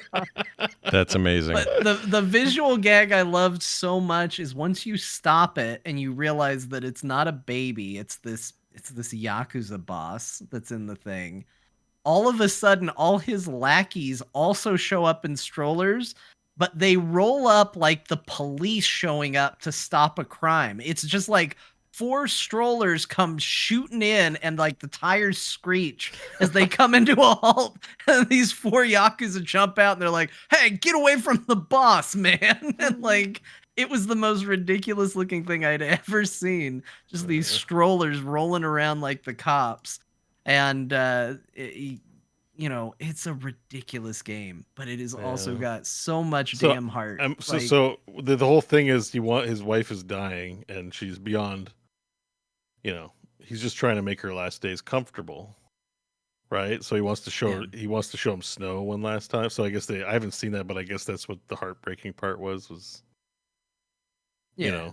You're dealing with a man whose wife is suffering from an illness, stuck in bed, he's trying to give her a return to one of her greatest memories of all time. And it's all tied into a storyline involving Yakuza who like to wear diapers and act like babies. And that, like, to me, that sums up the series. Like, it is both those things at the same time, sometimes intermingling.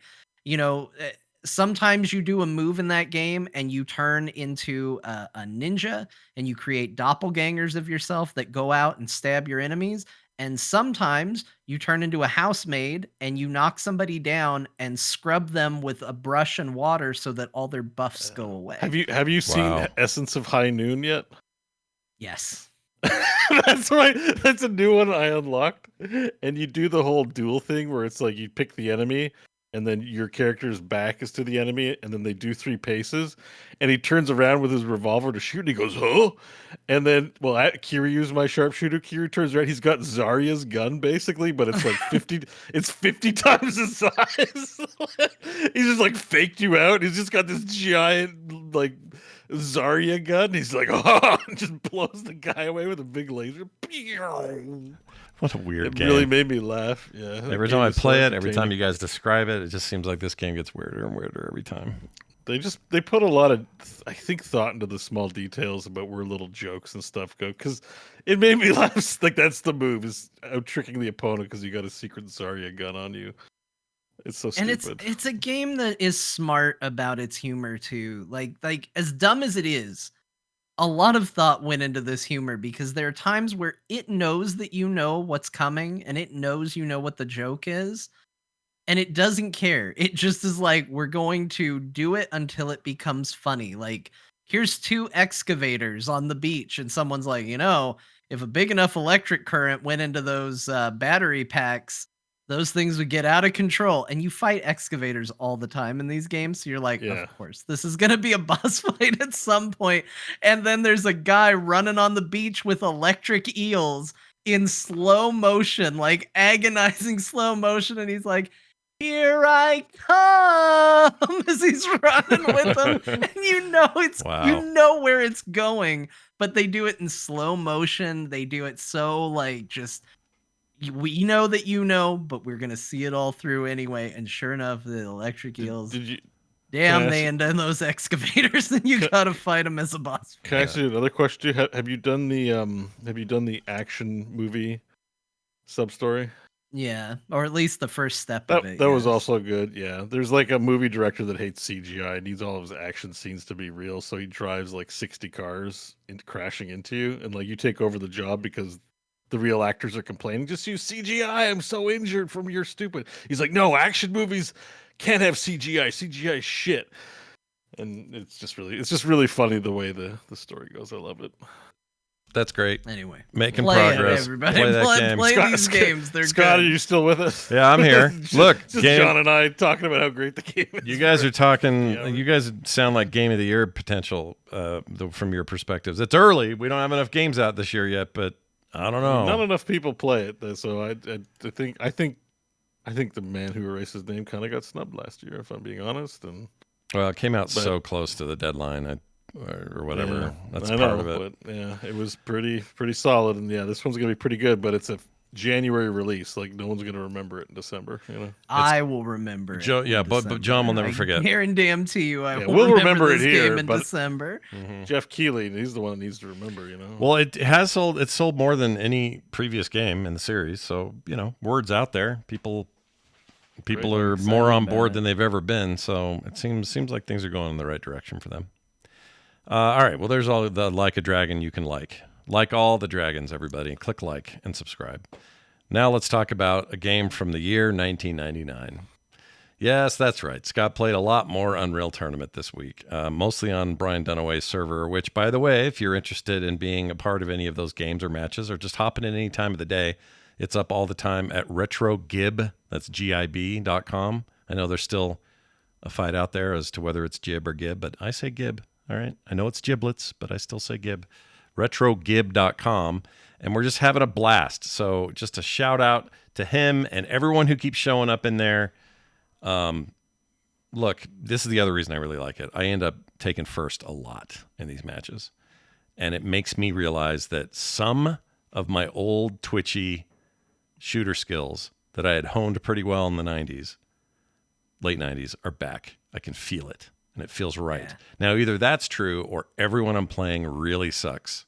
I don't know which way it is. Too. Like maybe they are from a generation before it existed. It very well could be. I have to get in there and play with you. I know I don't remember which week you can't do Tuesday multiplayer, but I think we have to do this for Tuesday multiplayer one week. I agree. I cannot wait to play.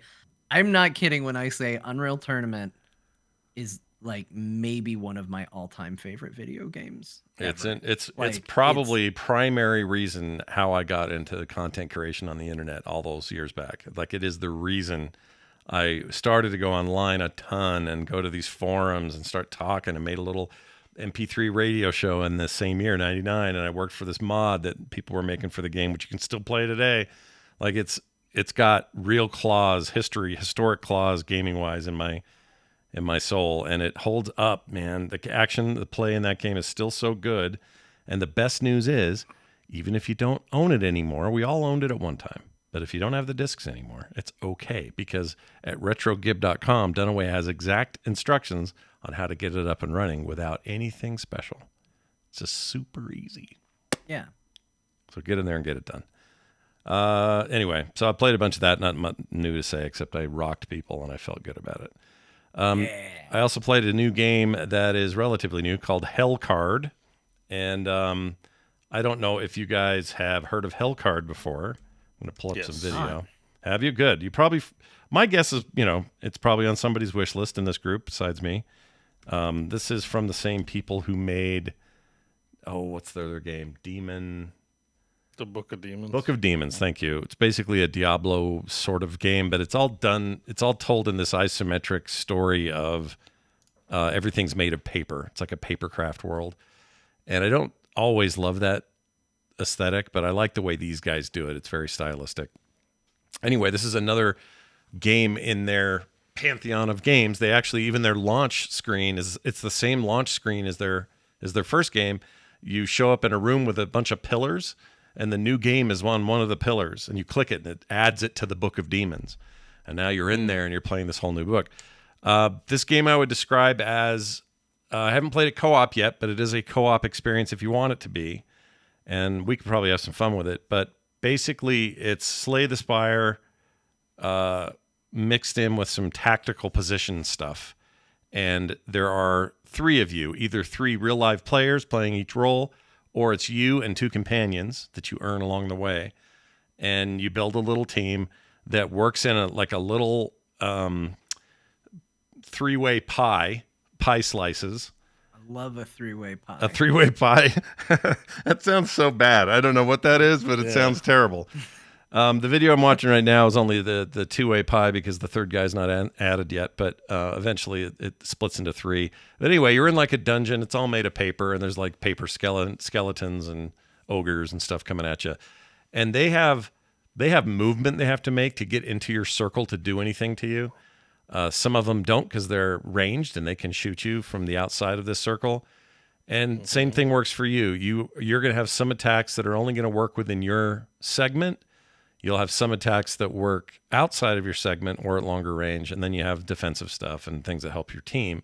But it's almost like you're all kind of backed into a corner, like what's a movie where everybody's, they're holding their guns up and you're back to back. Three of you, all your backs are together. It's like a John Woo movie, and it's that scene where you're gonna fight Like the world. Avengers shot. Like the Avengers shot. There you go. Perfect. Where this camera's swirling around him. That's kind of where you're positioned. I think the Hulk disappears in that shot. We need to look that over and see what we can find out there. Yeah, like I still feel like the circle goes full circle and Hulk is no longer there for some. I need to look at it. I've never noticed that. I just know that that's right around the time where the worst line in film history came from, which was Black Widow saying, "I don't see how that's a party." I freaking hate that. I forgot that you hate that line. I hate it so bad. That might be why I noticed, because I had a tendency whenever Scott was like, I hate something, to go watch it and be like, is it that bad? And I think I might have around that part been like, hey, I feel like the Hulk disappears. The circle starts on him and ends on who would be next to him, and I think he's just not there. They spared some expense. That's what they did. Yeah, we can't afford the Ruffalo in this corner. Yeah, no Ruffalo. The developers oh sorry. No, go ahead. The developers also have a game called Book of Aliens coming. Oh, I hadn't heard of that. That's cool. It sounds like they're having the games they did. I was looking on Steam, and oh shit, there's like a whole alien. Like it's like XCOM, but their version of XCOM. Yeah, they're having a lot of fun with this style, this universe they've kind of created, and I think that the goal is to fill out all 10 of those pedestals with different game types.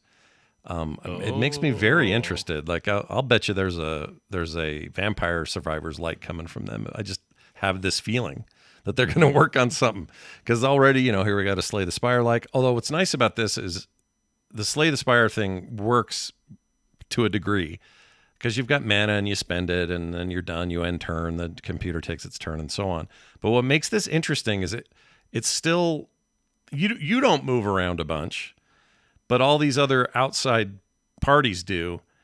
And it gives it kind of a 3D realm. It brings a third dimension, even though it's not really 3D. I guess it sort of is, but it's a third dimension to the combat and to the strategy of the combat. And I got really hooked on this. I have not played nearly enough to give like a final review or anything, but I had a lot of fun with it. There's a lot of stuff that's immediately familiar about a deck builder like this.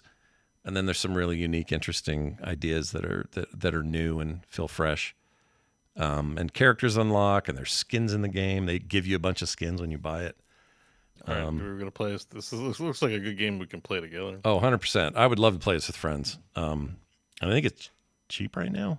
Can't remember if it's on sale. 18 Canadian. It's not expensive. It's not terrible. But yeah, it's and the one I played Book of Demons, so this was immediately familiar in terms of the look and feel of it, but it's already kind of making its own mark. I like it a lot. So check it out. It is called Hellcard. Hellcard. Which is a great name. Love it.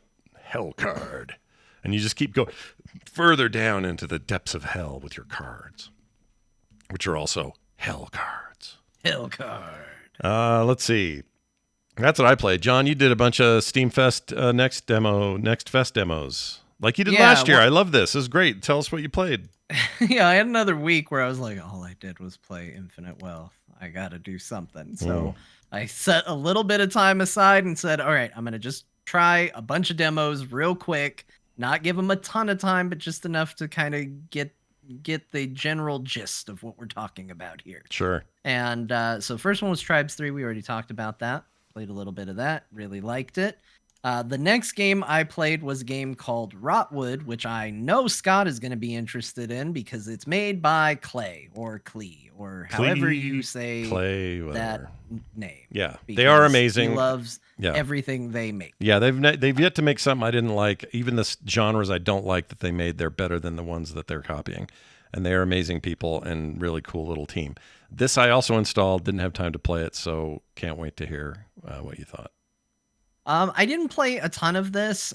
This one is interesting because, like you, I do think it's important to know who's making it, because I will say that, I think a lot of my interest is carried by who's developing it in this case. Yeah. Because when I got in, I made my character, which I did spend a bit of time, customizing. Not my you. You never do character. that. That's a shock to me. I know. I Yeah. know you're shocked that I spent a lot of time in the creative characters, especially for something as silly as like you're like a cat person or a fish person or a weird demony person.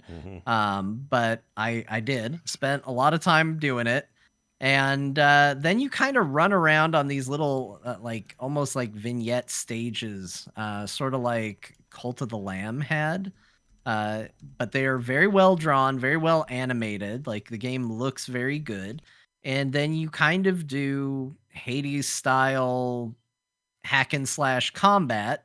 And when you clear out a room, you get an upgrade or something to do to boost your character. And then you go on to the next room. So it's very much in that similar vein of like Hades, where it's, this kind of brawler with roguelike elements. One thing that is very cool about this one that I do think sets it apart, besides its art and who's making it, is it is co-op.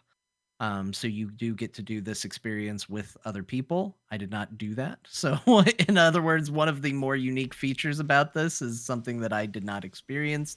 But my time with it, it looked great. It controlled great. But it definitely did have that, it's one of those sorts of feels, right? Yeah. And so I'm getting a cult of the Lamb vibe from the board or the levels and stuff. Is that fair? Yeah. It felt a lot like Cult of the Lamb in terms of how it looked. I think it played pretty tight, like dodging and stuff felt pretty good. And I think visually and control wise, the game was great, but we've seen a lot of games like this. Yeah. So I would say this is definitely on my radar, again, because of who's making it and their typical pedigree, but it's also extraordinarily familiar territory. And that's kind of where I came away on this. Yeah, their recent card battler felt a little like that too, where, I mean, visually it was insane. Pedigree of the developer, amazing. But at the end of the day, it was a little bit like, well, it's new wrapping on a genre that is right now very well tread. Everybody's doing it. So we'll see what it does, I guess, in the long term to separate itself. But I mean, who am I kidding? I'm getting this game. So yeah, I know. Yeah, this is not a question for you. You like everything they've done. I wouldn't expect that you wouldn't play this. Yeah, it'll be good. They tend to take things that are well-worn genres and then improve them. So hopefully that's the case here. Yeah. And again, looks great. The animation is really the big thing. Like the animation on everything is just really solid. Yeah. Next one I played was a game called Star Trucker. Oh, I'm going to play this game, dude. I noticed that this was on your wish list, Scott. And once again, have I got a recommendation for you, Scott? Oh, Let me tell you shit. about Star Trucker. All Have you right. ever seen those like European Truck Simulator or American Truck Simulator and thought, man, I could maybe get into that if it was just a little more up my alley than this? Yeah. And then they went, well, what about that, but in space? Woo! Star Trucker is awesome. I will say that maybe this is the first time I have ever played a video game, though, in recent history and gone, I hope they'd make a VR version of this for Beau. I genuinely think playing this game, I was like, you know what? This feels like this should be in VR. I can see that. And the truck simulator games you're comparing them to have VR modes, so maybe they will. Maybe they'll add it. It just feels like it needs it. Everything is you look at and interact with things. Everything is... It's very intuitive the way it's designed. I kind of hated the controls at first. I still don't know if like accelerating and decelerating your space truck feels the best, but in general, it took a while to get used to the controls, but it feels right once it clicked. I was like, oh, okay, you're going to be doing a lot of like looking around and pushing other things while the truck is in motion, so it kind of makes sense that you're building momentum and looking independent of it. Yeah.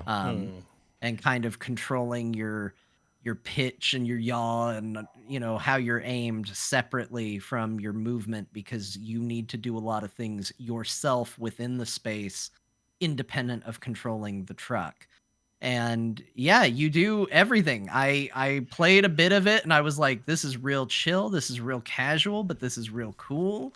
And then I knew I needed to go play something else, so I went in the back of the truck and I turned off the oxygen system. Yeah. And didn't die immediately, but I started making my way for my next delivery, and slowly dark edges started creeping into the corner of the screen, and I eventually died from lack of oxygen. At first I was like, this seems like this is going to be real simple, but it actually gets complicated. You have to make sure that power is going to the various systems on the ship. You can damage the ship. Like, one of the first things they have you do is go out and repair the hull on the ship. So maintenance is a big part of it, which I don't think falls into the American Truck Simulator games very much. I don't think they make you do a ton of maintenance work on the trucks themselves. Right.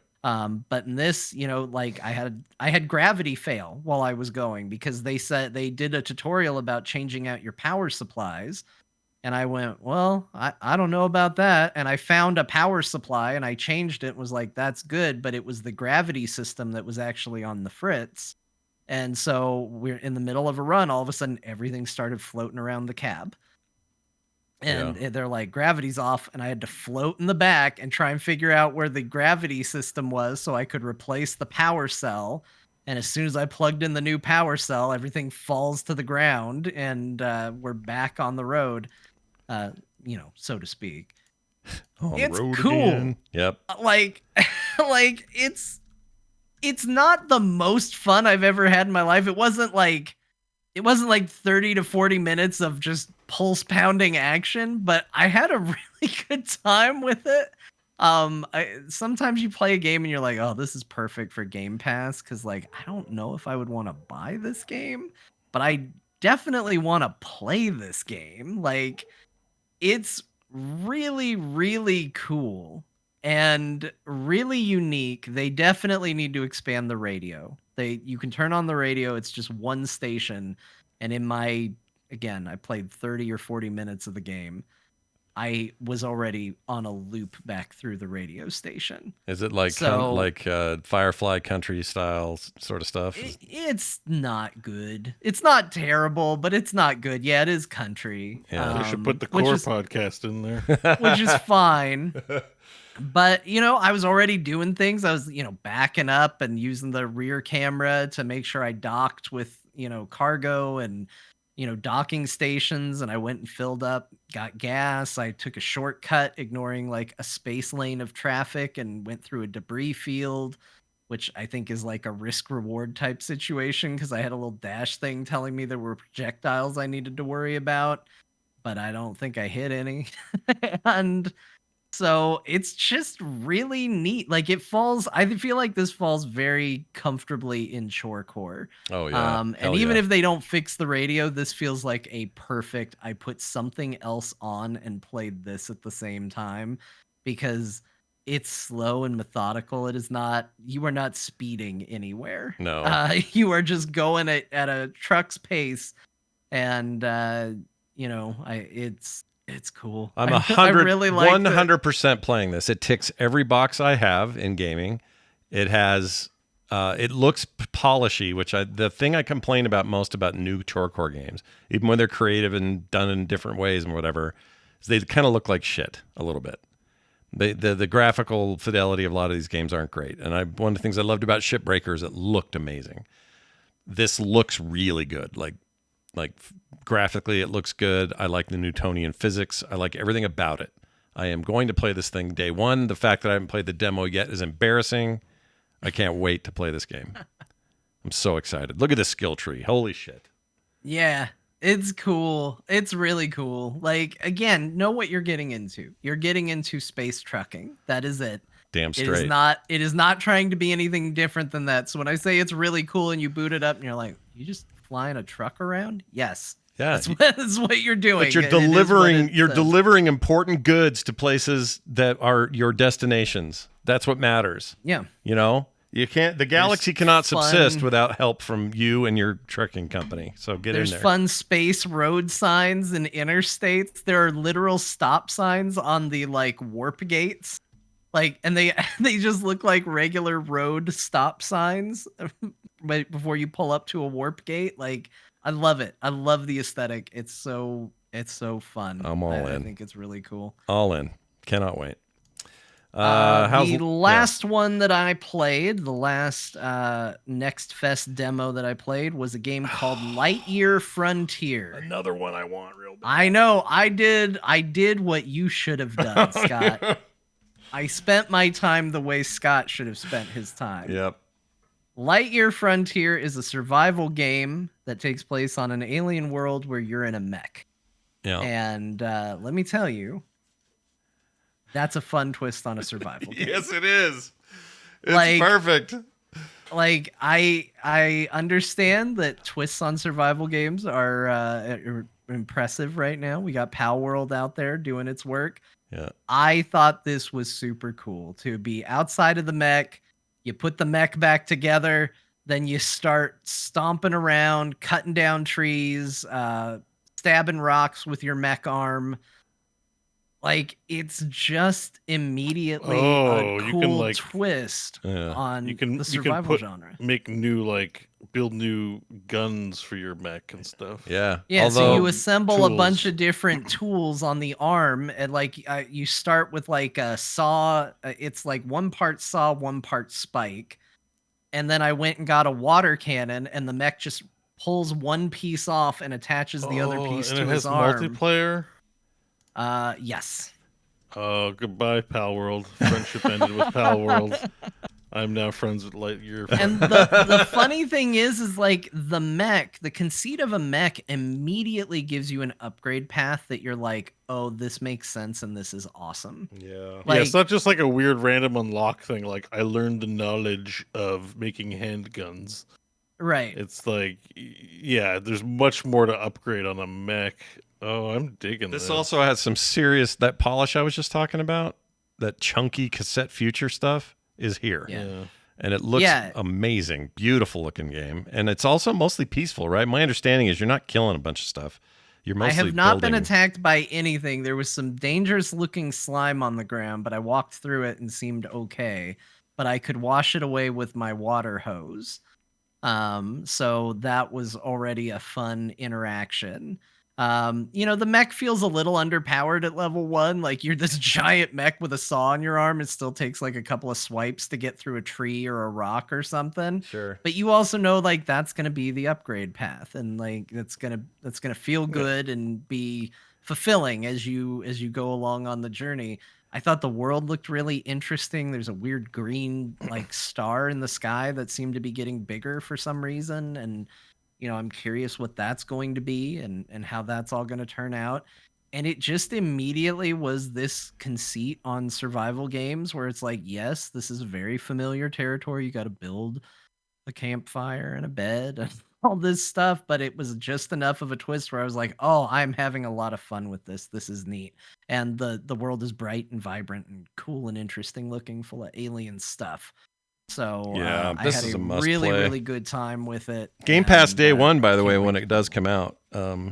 Is it? Yeah, this is one that was announced at the Microsoft event late last year. And I remember at the time going, oh, and then kind of forgot. And then this week I was just reading up on it, and it will be available there as well. So, So is this going to be, like, should we buy a server for this game then? hell yeah. Survival games hit, and I'm always into it, and you guys like them and stuff, but you don't really play them.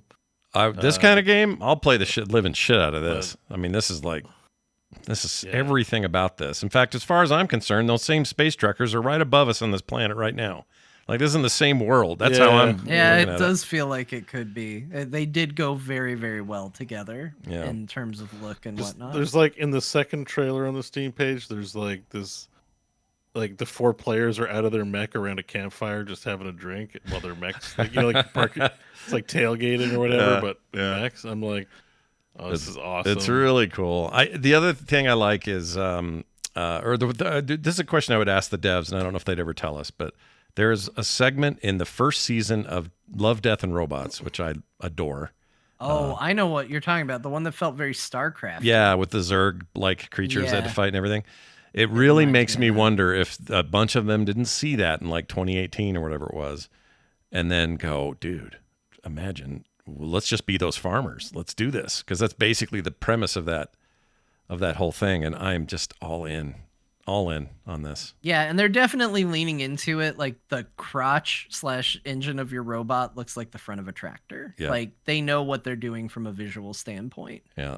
Yeah, this game super cool. I didn't dislike anything I played. Like everything I played, I at least I thought was very effective and enjoyable. But I had a good time with all of these games. Like, and I'm really excited to play a few of them again. So a very successful Next Fest set of. Do we have a demos date for on? me. I'm just curious if there's a date on this yet. Lightyear Frontier date.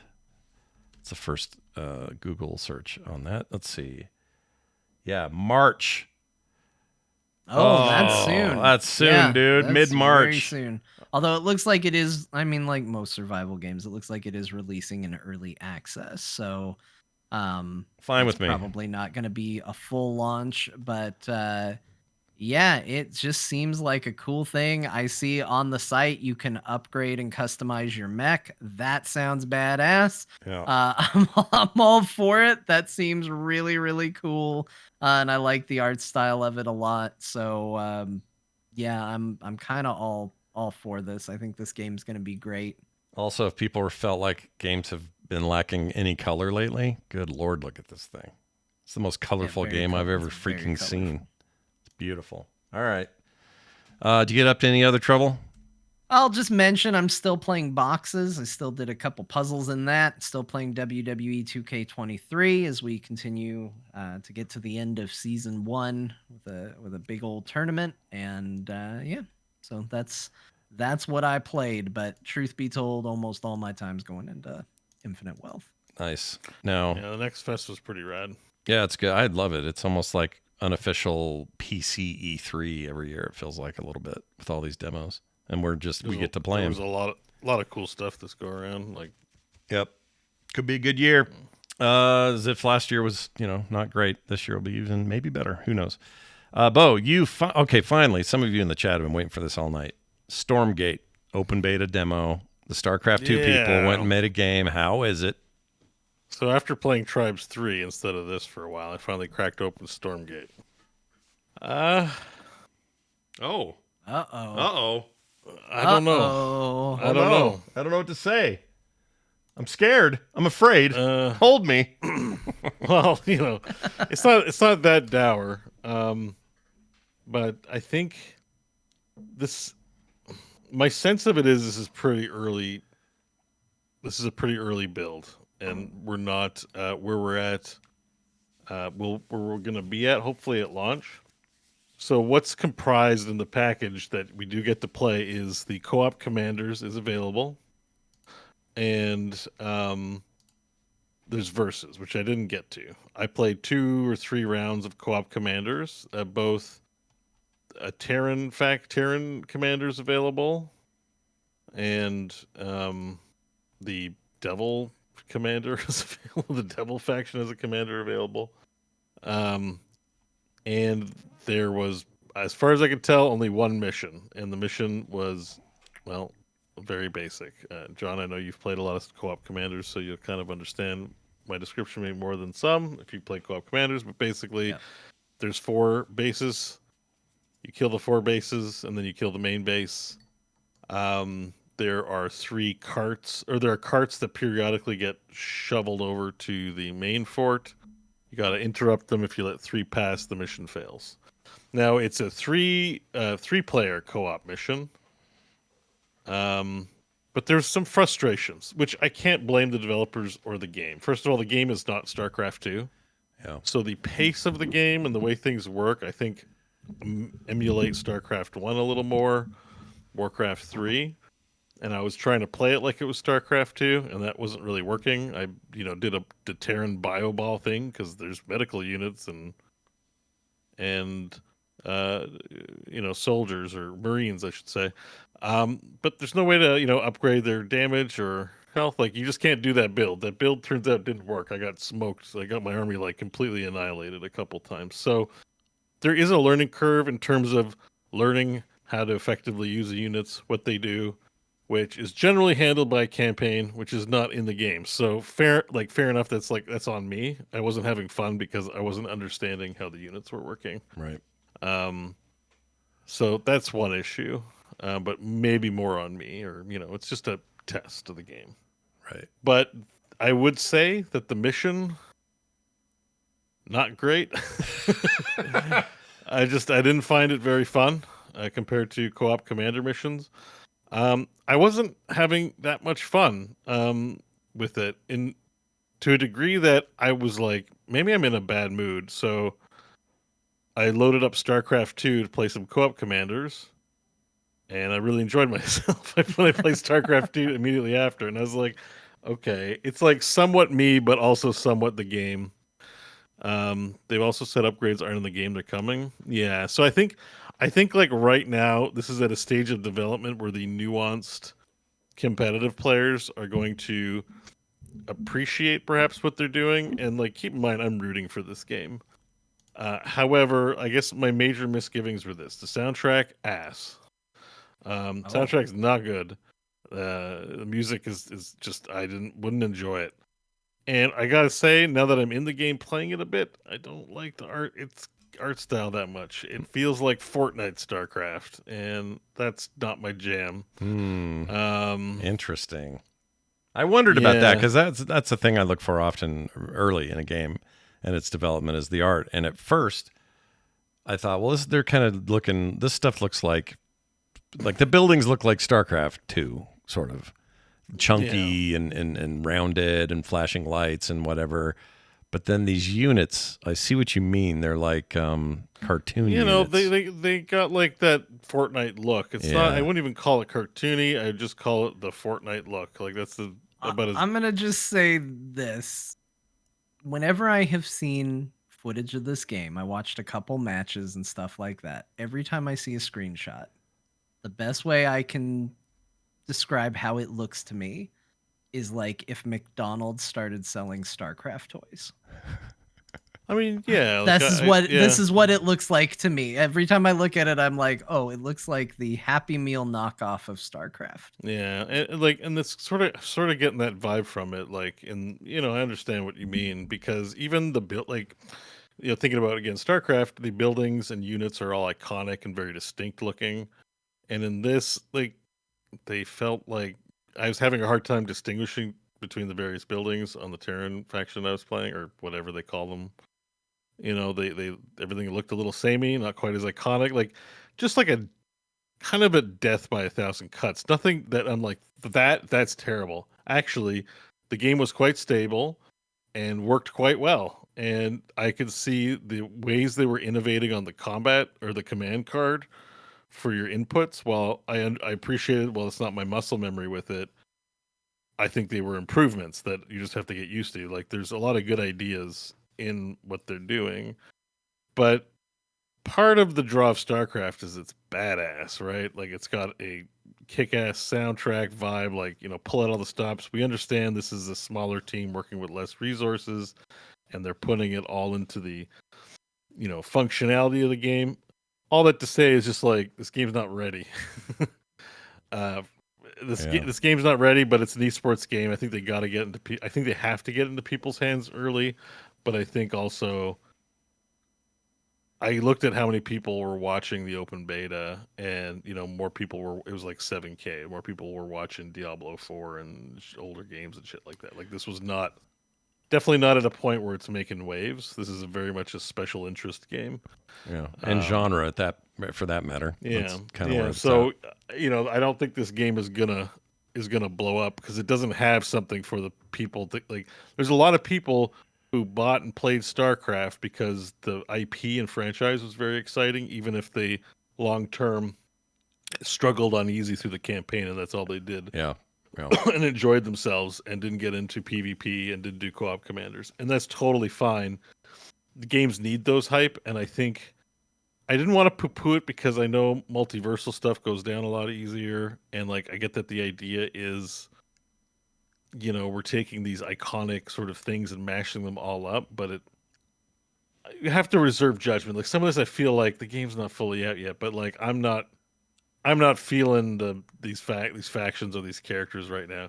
Again, it's really early. One of the abilities is a sensor bot that's supposed to, you place in an area and it's supposed to reveal it, but it was just a gray, untextured floating dog with like the cone on his head. I didn't understand why.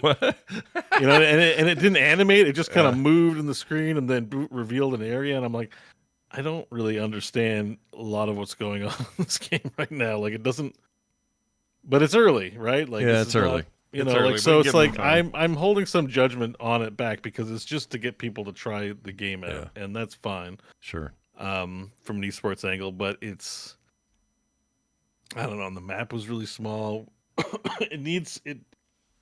That UI is big. I gotta take a drink. Sorry. Yeah, the UI definitely feels like it's fighting the screen a little. It's bit. a little much. Like I understand. It's not so bad when you get in game. I wish it was smaller too, but it's not. It's about the size of the Starcraft. Yeah, because Starcraft is pretty chunky too, but that thing looks like it's taking up way more room than it needs to. Or maybe there's a way to tweak interface later. Look, I don't know. It actually plays really well. Like in terms of the game's responsive. You press the buttons, it does the thing. Grabbing your units and microing them and stuff works pretty great. There's a lot of changes to how base building works that just don't feel intuitive. It's hard to say it's bad or not, but it's unique to its nature. It's still interesting, but I wasn't too excited while playing it, unfortunately, if I'm just being honest. I mean, I think that's fine. Like keep it out the public or feedback. Like I don't think there's anything wrong with providing feedback. You don't put the demo out just to go, "Hey guys, this is the game we're making. Please don't say anything about it. We don't want to hear it." Like it's out there for a reason. I think it's perfectly viable to play it and say, "Here's my problems with it." And honestly, saying it doesn't feel quite as good as it should is a hell of a lot better place to start than it's bad. Yeah, oh yeah. Yeah. And these are Starcraft vets. They understand the genre more than anyone. So if anyone's going to pull this off, it's probably this team. But like Beau said, they don't have the same resources. They don't have the same legacy. Like it's hard. This is hard. And they're tackling a genre that's looking for a resurgence that hasn't had one in a while, I guess there's just some strange decisions that until I play it in the campaign and can get behind it, doesn't feel great. Like one of the units is a dog on the human thing, and I'm like, I don't really want to control dogs. You're more of a cat guy. You want the cat. I don't know if that might be a Beau thing, although it's more of a Beau thing. But like, I don't want to necessarily kill a bunch of dogs either. The Vulcan units are pretty badass, like some of the mech units, but a lot of the units visually look kind of like blue blobs that look the same. Like they're not as distinctive, I find, as like the Starcraft units, for example.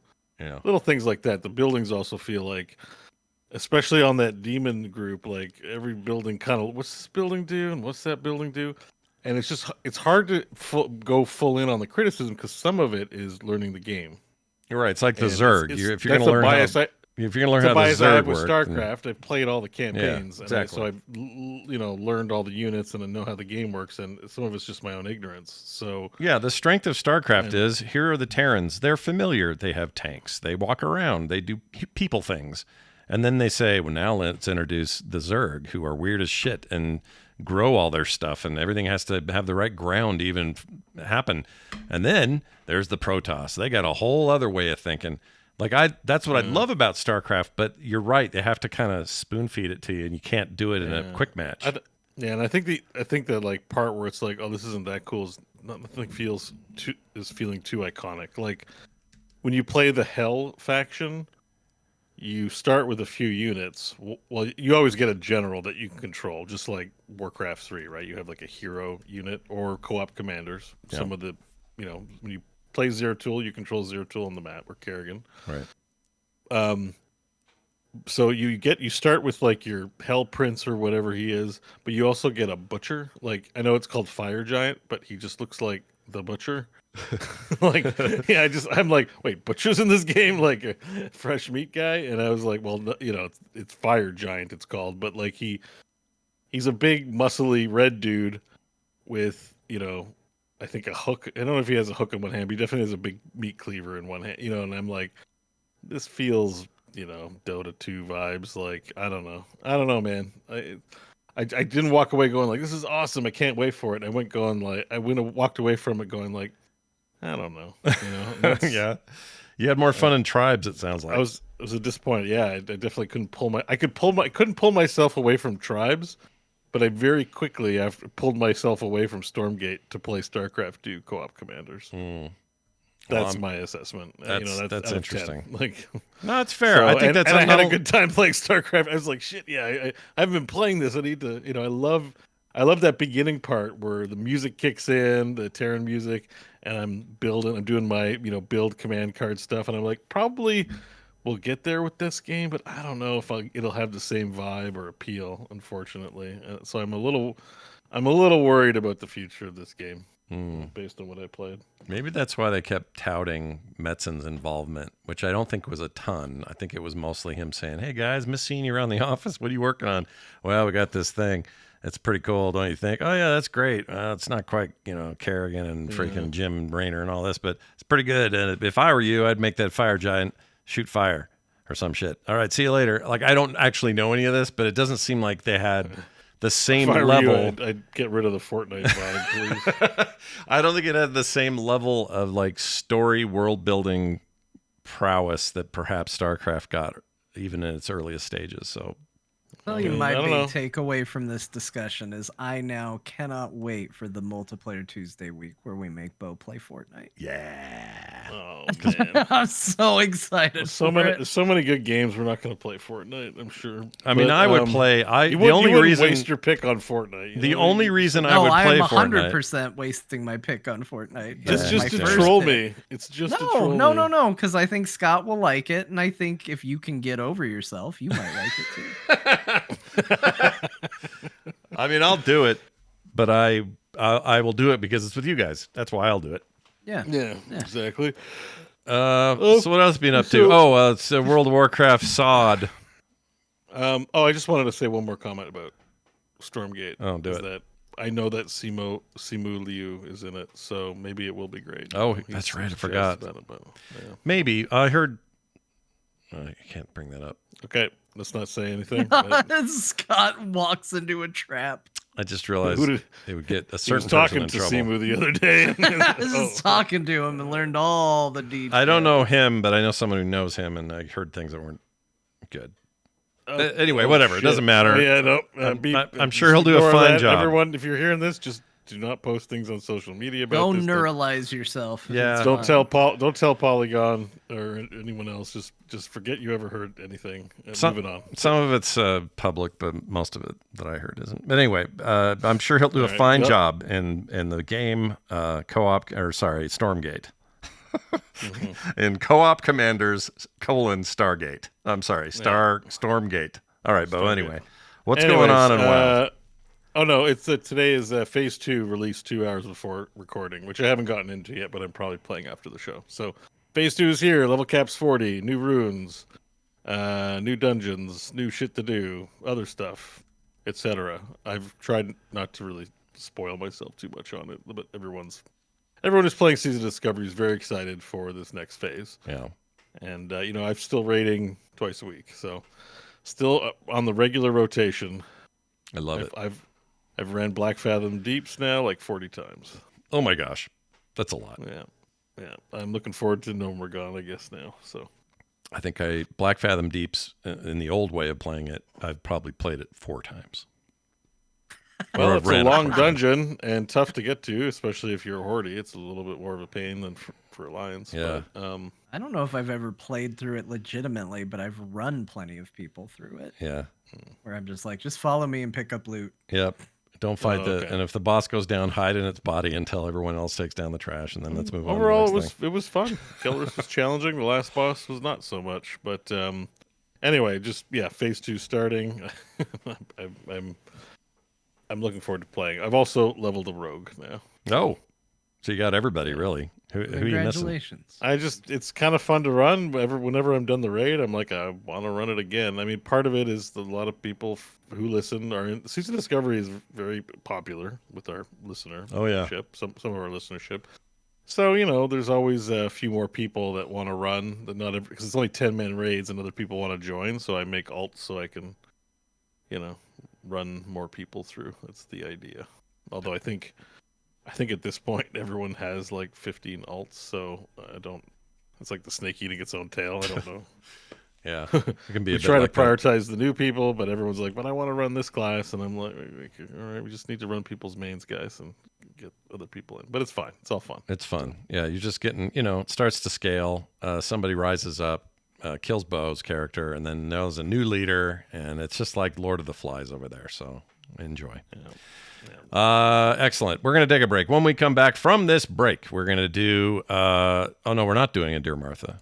We're not going to do it. Oh, I had an idea. You could do a Dear Martha about what's going on with Xbox if you want to add one. Okay, actually, yes. All right, I will do that. We'll make it work. 100%. We'll do it. It probably deserves it, actually. I will. Yep, I will ad lib it. I won't write it during the break. We'll ad lib it. We'll do it live. All right, excellent. Because we're going to talk about Microsoft, some other stuff as well. So stick around for that. Of course, we have a couple of email or voicemails this week, and a new mashup this week. Oh yeah. Oh yeah. And it's not going to be all Beau clips. No.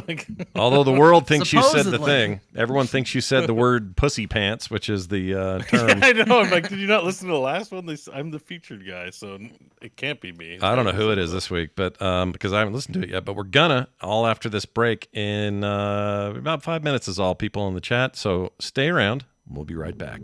This one. And we're back, everybody. Thanks for being so patient. It's time for us to dive into our little bit of extra news, and we're going to combine it a bit with Dear Martha. So let's try this out. We have this story about rumors that Microsoft is suggesting Xbox is going third party. People are losing their minds about it. We're going to let Martha explain. Okay. John, are you ready for this? I'm ready. Let's fire it up. We'll see where it goes. All right, here we go. My dearest Martha, I write to you today on the darkest day. Martha, I gotta tell you, Billy next door wrote to me with some terrible news. It seems the war is over. The war I've dedicated every day to when I woke up in the morning, signed into my Reddit account, till I went to bed at night, signed out of my Reddit account. Been fighting the good fight, Martha, but it seems old Phil Microsoft has decided to betray his people. They say that an army is only as good as the general leading them, and I think we found a Benedict Arnold in Phil Spencer because Martha, he sold us out. He sold us out to Sony. He sold us out to Nintendo. He sold us out to the PC, which already was kind of the same thing, but damn it, I bought a headset for my Xbox. It had the logo on it, and now that logo means nothing but a hollow promise unkept for the people. Martha, Master Chief might be on PlayStation, and god damn it, it makes me vomit a little just to say it out loud. There's a chance that if I want to play the new Halos, if I want to play the new Gears of War, I might have the ability to pick which console I play it on. I might have the freedom to choose where I play it instead of someone telling me where I'm going to play it myself. And Martha, I'm so sad. Comes a time in every soldier's life where he looks over the hill and he realizes, what am I fighting for? And if it's not insane loyalty to a corporate brand, then I don't know why I'm even here. With a heavy heart, I say, Martha, I will never see you or the children again. Give a kiss to my son, the Duke. What? Why?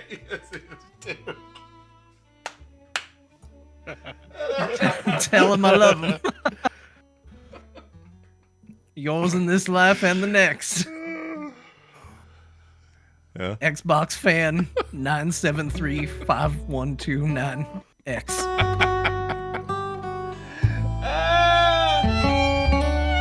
That was 100% the right call to do it that way.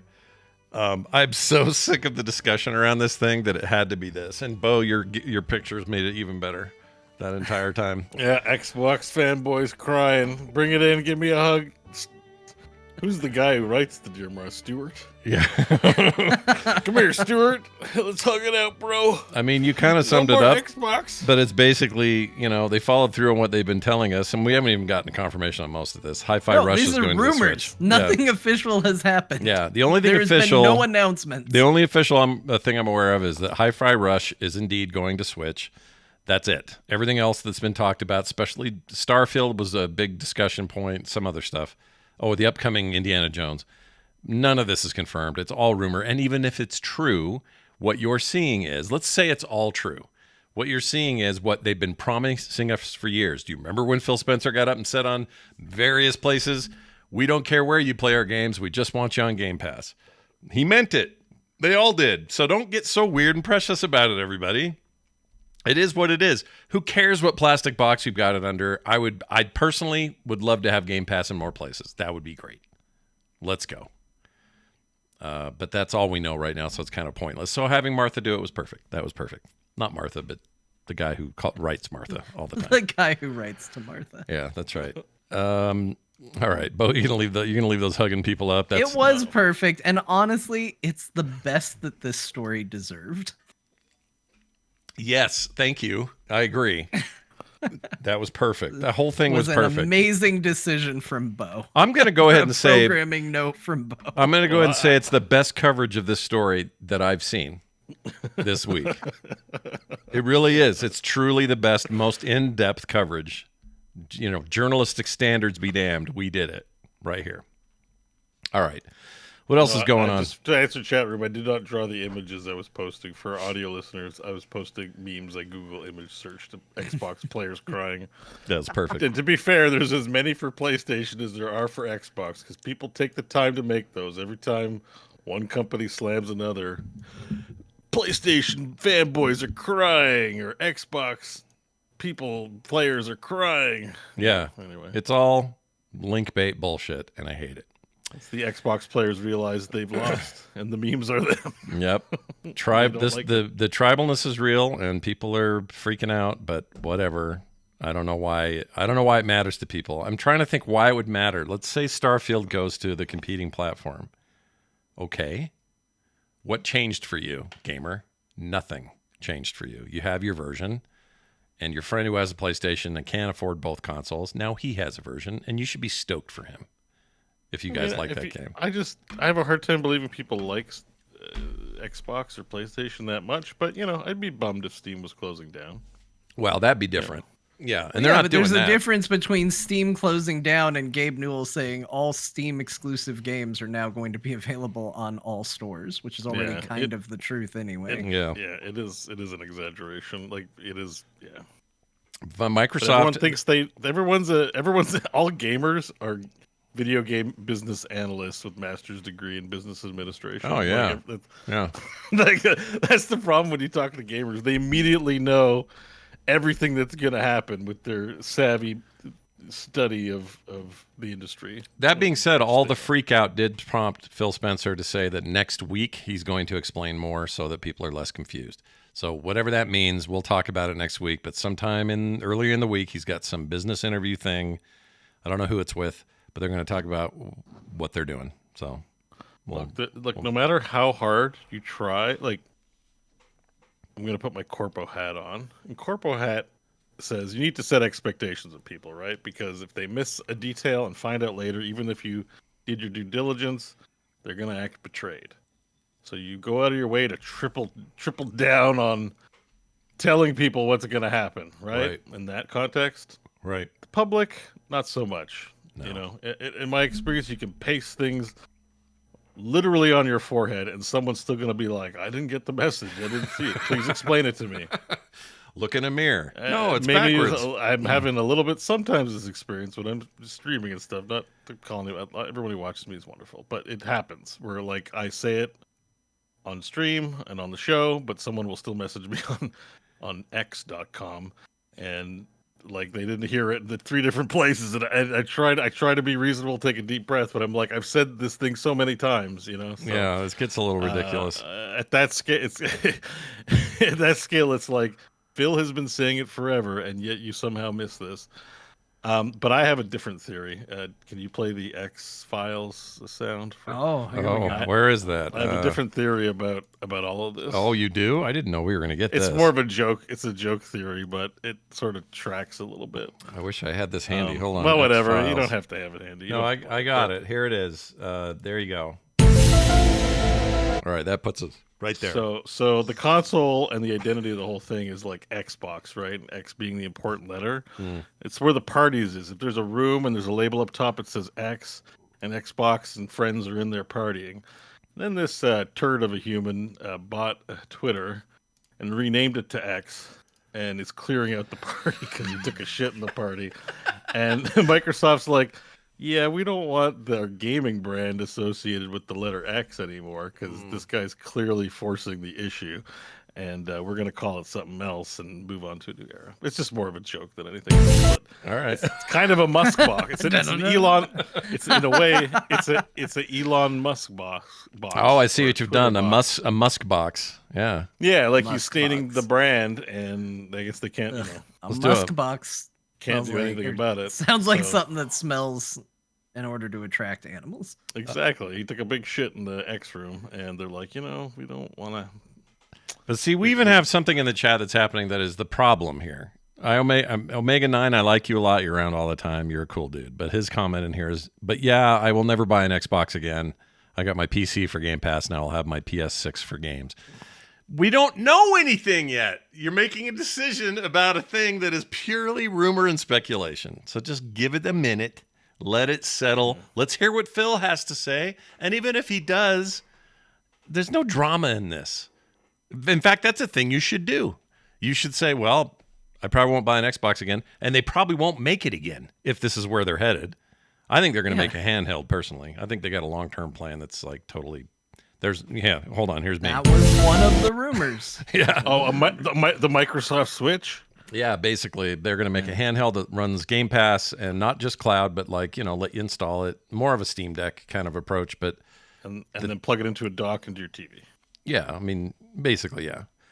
But it's, yeah, my point is like, we just don't know shit. And this is kind of a Microsoft problem to say things like, or to let, I don't even know where they originally leaked. Do we know where this information leaked? Because that's kind of the whole point. No, of it. it's like some big general, just like rumors. And like sometimes, I don't know, people are just like, what? I have all this fire from talking about Pal World, but that went away. So now I'm just going to go read Reddit until I find something spicy and then start a fight with all my friends about it. Right.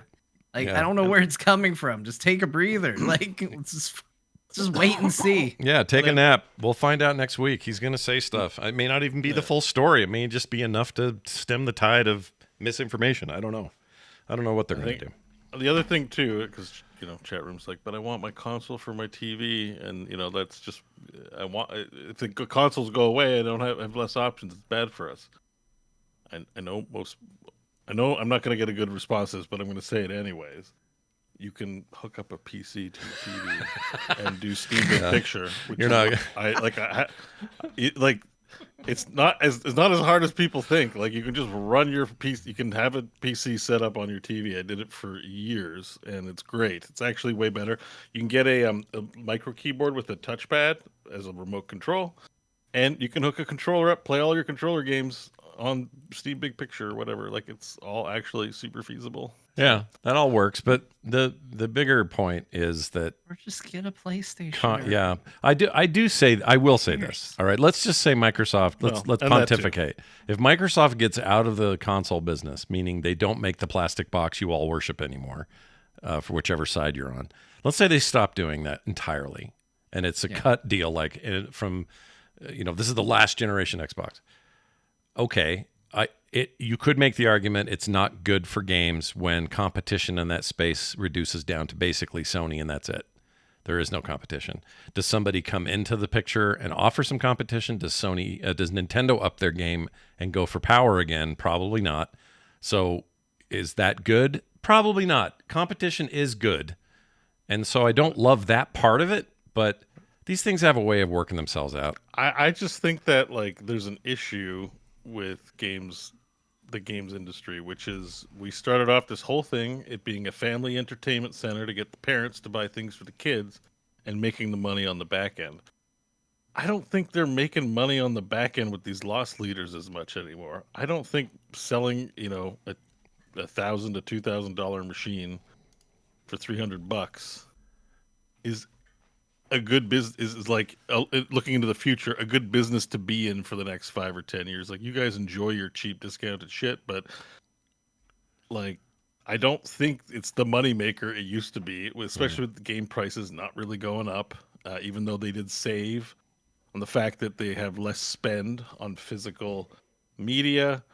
I look at my own Xbox purchase, could be an outlier, it's just an anecdotal thing, but like, I bought the box, I bought a few discounted games, maybe spent $100. Like, Microsoft lost money on me, 100%. Yeah. I haven't paid off the machine yet. Mm.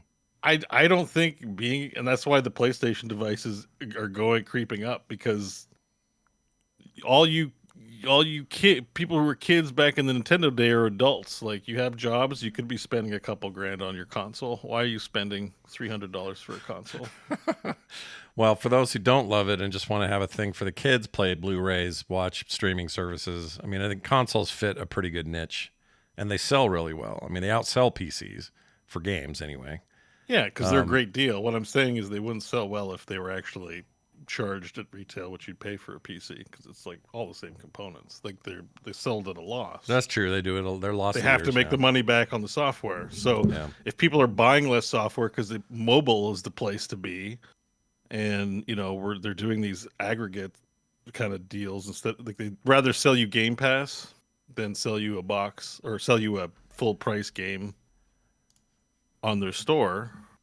I don't know. I think the console business is kind of not going in a healthy direction. Well, and to what Scott said about competition, because that is something I agree with. Like, I typically see competition as a good thing. It pushes both to do better. But I think that has happened, and I think what we have seen as a result of that between, like Nintendo, PlayStation, and Microsoft is Nintendo has veered wildly away from the other two, and the other two have fallen into sort of a parity with one another. And I think that if Xbox went away, which we don't even know if it's going to happen, but if it did, and Sony was the only one doing the console business, and they started laxing, and all of a sudden there was an opportunity for someone to do better, then someone would.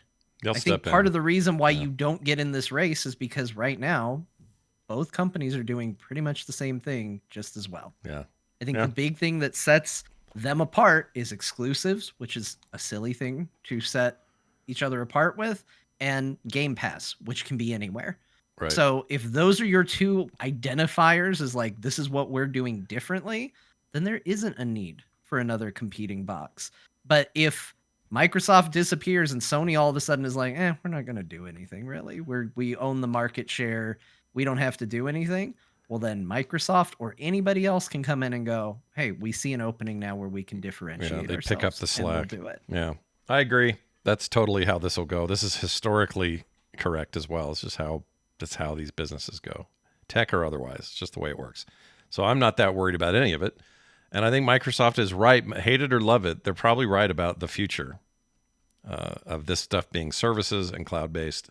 And I don't just mean streaming the games. I mean how you get them, where you get them, and just us being less dependent on a certain box being under our television. And that's going to apply to Sony, whether Sony's ready for it or not, too. So they're thinking about that future. Anyway, there's another big story. This just hit. Disney invested $1.5 billion into Epic to create something akin to a persistent universe that's connected to Fortnite in some ways, But basically, I don't know if it's going to be connected to Fortnite. oh, all the articles I read said it was. Let's see. I didn't see anything about it connecting besides the fact that it's by the people who made Fortnite. Let's see. Okay. Disney to invest. Okay, here it is. The one I read was this. Oh, come on. Where is it? Because my understanding is that this is a separate thing from Fortnite. They have partnered with them in the past because obviously Fortnite has Marvel properties. It has Star Wars properties. It depends how you read the the statement. Our exciting new relationship with Epic Games will bring together Disney's beloved brands and franchises with the hugely popular Fortnite in a transformational new games and entertainment universe. Yeah, maybe that's why people are the reading into it. The implication is it's not we're partnering with Epic, but we're taking Disney brands and the Fortnite brand and pasting them together. But regardless, they are ultimately doing something together that they are putting a ton of money behind. Yeah, it's a lot. 1.5 billion is a lot, and that's just Sony's end of it. Tencent / Epic will probably equal that and more. I don't know how to feel about this other than Disney's got a deep roster of interesting content, perhaps, or opportunities, but they've also got a record of trying to do big shit and then dumping it. And so I would actually be a little worried. That's where I'm hoping that the Epic connection can, shore it up. Like, to me, if you say, well, what's Disney's strength? It's their brands and properties. What's their weakness? They have a tendency to lose interest very quickly and stop caring. But what is Epic good at? It's good at writing something out and keeping it fresh and evolving it like they do with Fortnite. I mean, Fortnite has stayed relevant a lot longer than most other video game properties when you think about it. Yeah. So, and it's completely pivoted. Like, the Fortnite that we talk about when we say Fortnite is not even the game they were making. So I think that there is a strength there on Epic. We'll see. At the end of the day, I hope they make something cool. That's all that really matters. It doesn't matter if it's a Star Wars thing, a Marvel thing, a persistent universe thing. Like, who cares about all of that? If we get something cool out of it, great. And if we don't, don't do it. And Disney's not buying anything. Omega Knight, since that's only 1/69th of Blizzard. I mean, yeah, that is that much money. But the thing is, like, I think that Epic is uniquely positioned to do a deal like this with somebody as big as Disney. What makes me mad, and you know what, this is my bias showing, because all week I've been complaining about how Epic they were making a new Unreal Tournament game, and it was going to be amazing. It looked incredible. The alpha was great. I was so excited. And then they pulled that entire team off and put them on Fortnite because Fortnite was taken off. You dicks. Tim Sweeney, F right off. Here's 2 birds for you. Put these in a bun and chew them. All right, buddy? Yeah, I'm with that. And we were what looking forward. This segment taught me is that I can't wait until Scott has to play Fortnite on the multiplayer Tuesday as well. Yeah, I mean, I'm whatever. I just like, I get where you're coming from. Everybody's gonna have the things they're passionate about, and it sucks when the passion doesn't go that way. But clearly, they were not wrong to have faith and believe in Fortnite. Yes, from a successful venture standpoint. And I say that as someone who just earlier in the show said Unreal Tournament would be on my list of favorite video games of all time. And it's genuinely shocking to me that they haven't done anything with that property since, and that I'm more excited to go play a game from way back then on a server than almost anything new that's coming out right now. But at the end of the day, like, they pulled resources from an unknown Unreal Tournament thing to put into Fortnite, which has gone on to be insanely successful. I can't really say, like, bad show, guys. Yeah. But doesn't that, from a personal standpoint, like, doesn't it suck ass? Like, I think this announcement sucks ass. Like, I'm just like, I mean, I don't think it sucks ass. I just don't know what it'll look like. Like, what will it be? Will it be like when they're? I'd rather have Unreal Tournament, as well. Like, Like, oh hell yeah! You know what? This is in place of something else, and I'm like, you picked poorly. You might pick the right business one, but in terms of coolness and what I want to play, like, this is like lame. Right, I mean, but it wasn't at the store. No, it's like, well, we went to McDonald's, and then you're like, why the fuck didn't I get a Whopper? We didn't go to Burger King for one. We went to McDonald's. Right. Disney invested a bunch of money for Epic to make something. Unreal was never on the table. There was never going to be a world where Disney's like, you know what? It has nothing to do with us, but why don't we just give Epic a bunch of money to make a property they have the rights to? Epic could say, no, we don't want to do it, and we're going to do this Unreal. I think they could do both. They should take the money from Disney, make the Disney shit, and then just shave off a tiny percentage of that cash and make freaking Unreal Tournament 4 or whatever number we're at. 100%. Oh, you shouldn't be laying people off. Put people on that. They still have a website for that game, and it still shows the alpha's going great, and everybody better contribute this. Like, what are you doing? What are you doing? Or give it to the community. You know what? Just open source it. It's Unreal Engine. Everyone uses it. It's fine. Let us have it, because it was getting there, and it was great. Damn it. They say the new Quake has been walking corpse for half a decade. The new Quake just came out in 2022. It was in beta for a long time. Is that what they mean? Anyway, whatever. I played some of that the other day. Quake Champions? Yeah. Arena FPSs is a dead genre. Sasha Wolf, you want to get kicked out of my chat room? Is that what you're asking for? It's not dead. There's tons of them. Yeah, I love them. Are you kidding? Like, I get what you're saying. You want cool things, and like, yeah. Just talking about tribes.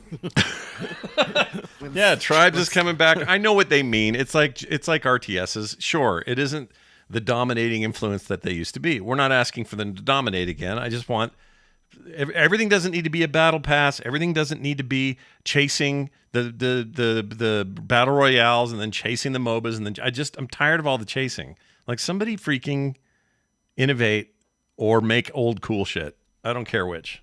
Pick your team. They could do it. I'm all for it. I just don't necessarily think it has to be one or the other. I think they have enough money to do both. They could do both and not fire anyone, the rat bastards. Speaking of Tencent and they're firing people, they're making reportedly an Elden Ring mobile game like Genshin Impact. Well, I mean, I think we'd have to check this out. I'd have to play it and see. No, I don't. I do. I want to see it. I mean, I don't want to invest in it. You know? The noteworthiness of it is that the stands of the From Software are, yes, just charge me one box price. That's like one of the things touted. Same with Baldur's Gate, right? Like, there's a movement within gaming, player bases where they appreciate one and done games, right? So this is, this is hurtful. It's like Tencent going like, we can make some money off this Elden Ring. People like that Elden Ring. Why do they like it? We don't know. But let's slap some microtransactions on it. It sucks. Yeah. I just wish I want it to stop, man. So it's so gross. Is it because we're men of a certain age? You know what I mean? No, it's not. It really isn't. They want to gaslight us into feeling it's not normal to just want to pay for a game and have that be it. Yeah. That's what I think too. I just always want to ask the question, is it me? It's the same thing people do with gambling. Gambling can have real problems. People can experience real problems with gambling, and they'll just say, well, just control yourself, right? But yeah, people can't. But all the people who can, or all the people who don't gamble but shill gambling to make money off of other people, promote it as an okay activity without any negative repercussions. Yeah. And it's the same with people who compulsively shop. Compulsive shopping is a real problem. People overspend, and when you're playing that game at 3 a.m. and you shouldn't buy another gold pack, and you do, they know what they're doing. They sit in the boardroom and go, how do we exploit these dumbasses? That's what it is. Like, it's an insult to it's not showing like respect to a player base or to a love of a genre. It's a celebration of people being money-sucking shitheads, and that's like it's obvious, but people can't keep away from it. So they get to look virtuous because you're like, this sucks. Why is it making so much money? It's like, because you're exploiting people, and sick people don't realize they're sick. So some of those guys, that one guy haunts me forever that spent $100,000 in Diablo Immortal. I remember that. Yeah, and justifying that was donated crazy. To cure cancer or something. Like, you just gave it to like some dumbasses who get to pad their like CV with like, look how much money we made on their mobile game. Yeah. Whale idiots decided to give their money, and I'm not on a high horse about it. I'm susceptible, but I have a limit. Like, I'm not going to spend $100,000 on something, and I don't want to even be put in this position. I feel like because I appreciate games and will try out your game, I'm allowing myself to be vulnerable to your tactic, to your exploitative tactics. It's not because we're old. If it's because we're old, it's because we're wise enough, right? That's right. Wisdom. 18, That's right. if I'm jumped on that so fast. Yes. That's if I'm right. 18 or if I'm in my 20s, going like, oh, there was a period of time where like I wanted to be a professional poker player. I thought I could do it. I thought gambling was incredible, and people who poo-pooed it, I never really had a problem overspending. Actually, in fact, I probably am very conservative and wouldn't put up a lot of money at once. Yeah. But I held on to the dream and spent a lot of time playing what is kind of a shit game, with the notion that I would be making lots of money as a winner. And the truth is, probably lifetime losses are in the 4,000 or 5,000 over several years of playing. Sure. And that's why I was like, I could just be doing other stuff and not, I'm clearly not someone who can buck the odds and win. I'm not going to be one of these people. I'm just going to do some other shit with my life. And, it's kind of like that, except in this case, there isn't even a hope in hell you're going to win money. Like, I'm playing Warcraft Rumble. It's so annoying. I can't progress because I'm refusing to buy anything further. And Onyxia is level 30, and all my dudes are level 23, and it takes a bajillion experience points to level up. But the shop's there to kind of speed it up. If I drop a couple $100, I'm not going to level up to the state level I need, dropping $10. Yeah. I need to drop a couple hundos in there, Hundies. unless I want to spend years trying to finally access this content, this pinnacle content in the game. And they could just design the game better, but they don't on purpose to exploit people. And we are nerds. Like, we know game mechanics in and out. We see the Matrix. Grandma doesn't see the Matrix. Grandma thinks it's cool. It's just a fun little game, and I spent so much. Like, they don't. And if they have to know, sorry, I'm ranting. I'll stop soon. They don't even see the Matrix, and in fact, they'll defend the Matrix. It literally is the Matrix. All right, I'm done. All right. Well, wait. We needed. Actually, I agree with everything you said, but I still have to play this by law. But I agree with everything you said. Yeah. All of it. But anyways, it's an insult for From Software, for Tencent to be doing this to From Software, but not shocking. No, they're going to milk that Tencent teat. is a Mickey Mouse dumbass company, but whatever. I can say that because I don't want any of their dumb investment. Sure. And don't buy my companies or anything. I do like Wild Rift. Is that bad? I think it's a pretty good mobile. Yeah, game. Wild Rift's great. I mean, a lot of those games are great. Just in shitify. It's in shitification. In shitification, yeah. Well, let's shitify our lives further by playing a couple of voicemails. Actually, we really like these, and we appreciate you guys sending them. It is an easy thing to do. Call 801-471-0462. You can also leave text there, but today we're focused on your voicemails. Now, this one I'm going to play is a little long. It's 2 minutes and some seconds. But the reason I'm going to play it is it feels educational, and I think that's important. And we have a listener who is a history teacher and would like to clear up some stuff. Yeah, clear up some stuff. We had a whole discussion about presidents who died in office. And it turns out we got a lot of that wrong. And I really like his approach. It sounds like I don't think I did, because I just said I don't know it. Yeah, you got it right, actually. You were the most right of all of us. But I found this really interesting, so we're going to play it. Here it is. Hey, Core Lords. It's Zaxel, your favorite U.S. history teacher. You were talking about dead presidents on 402, and I want to chime in. Zachary Taylor, you didn't know why he died, but he actually died from eating too much strawberries and drinking too much milk. Or sorry, not strawberries, cherries. It was cherries and milk. And it caused a issue in his gut that he died from. Now, there is a belief that it's possible that he was poisoned by slavers from the South, who were pro-slavery, since Zachary Taylor was a little anti. But there's not enough evidence to corroborate that. So it's either poisoned by slavers, or more likely he ate too many cherries, drank too much milk, and had tummy troubles and died. William Henry Harrison, Old Tippecanoe, as he was known when he was running, back when they used to have fun names for the presidents as they ran for election, like the Tiny Magicians, for instance, another good one.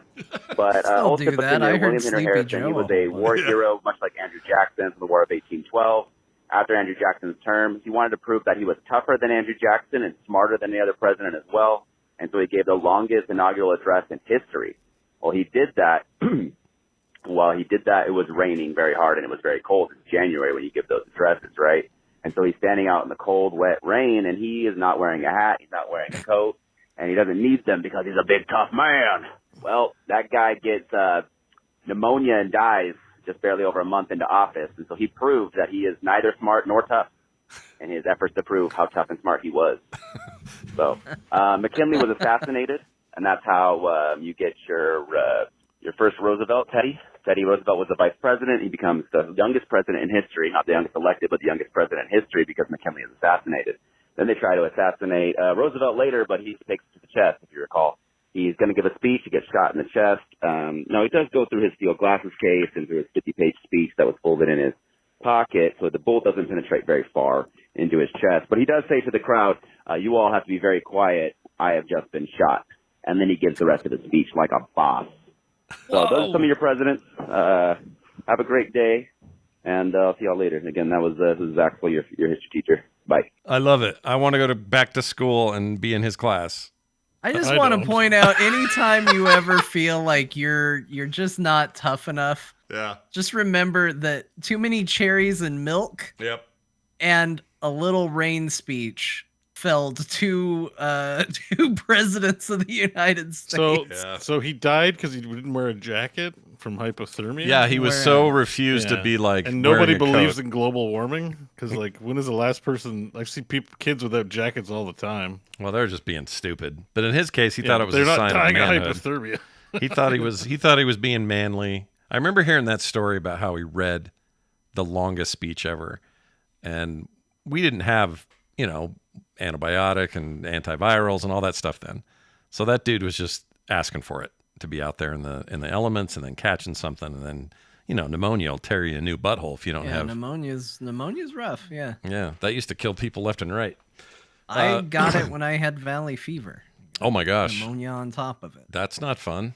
I got it when I had the flu, and then it developed into it in 2008, and it was the worst 16 days or something of my physical life. It was awful. For a long time after I had pneumonia, if it was really cold and I took a big deep breath in, I got a sharp pain in my chest.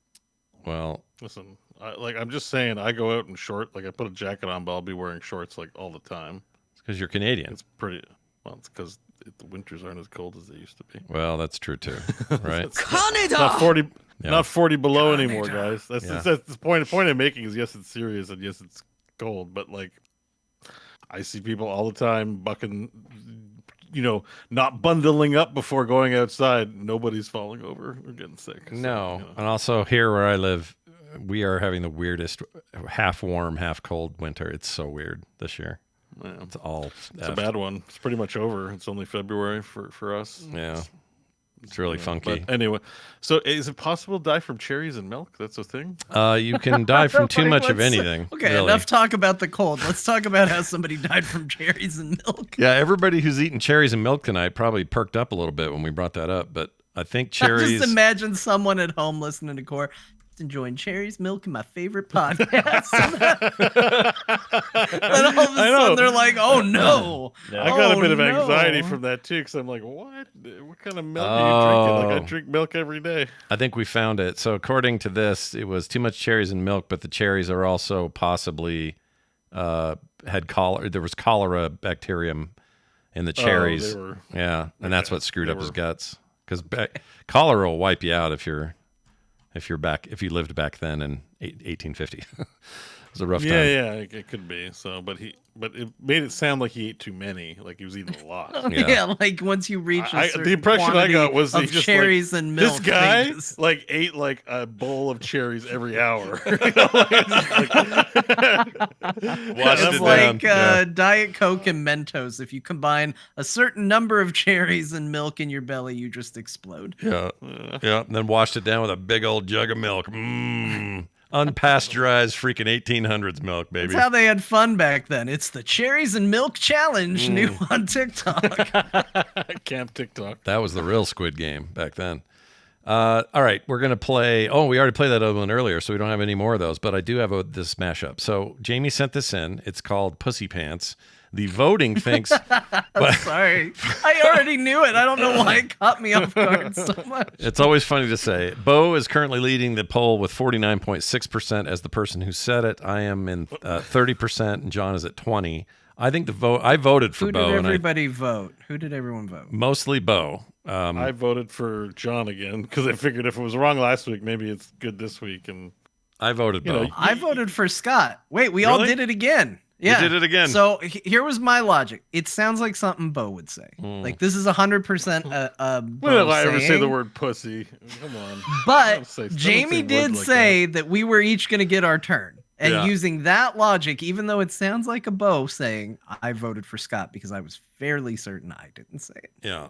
Yeah. It doesn't sound like me. No, it doesn't sound like you. It doesn't sound like something I would say. I don't think it sounds like me either, but I think it does sound like something Beau said. So I don't know. I'm going to stick to my guns. Something I can see you walking into it by mistake, Yeah, it's possible. You do that. You do that verbally. Sometimes you say weird things and you go, "Oh shit, that was." Yeah, I didn't mean that. I meant poopy pants is what I meant, or something. So, well, let's find out together as I hit play on this. Another mashup from Jamie. Thank you, Jamie, for this. That's the wrong one. Hold on. Here it is. Look at this weird mole on my testicle, everyone. Zip. If you keep pumping stuff in there, I'll bet we get there quick.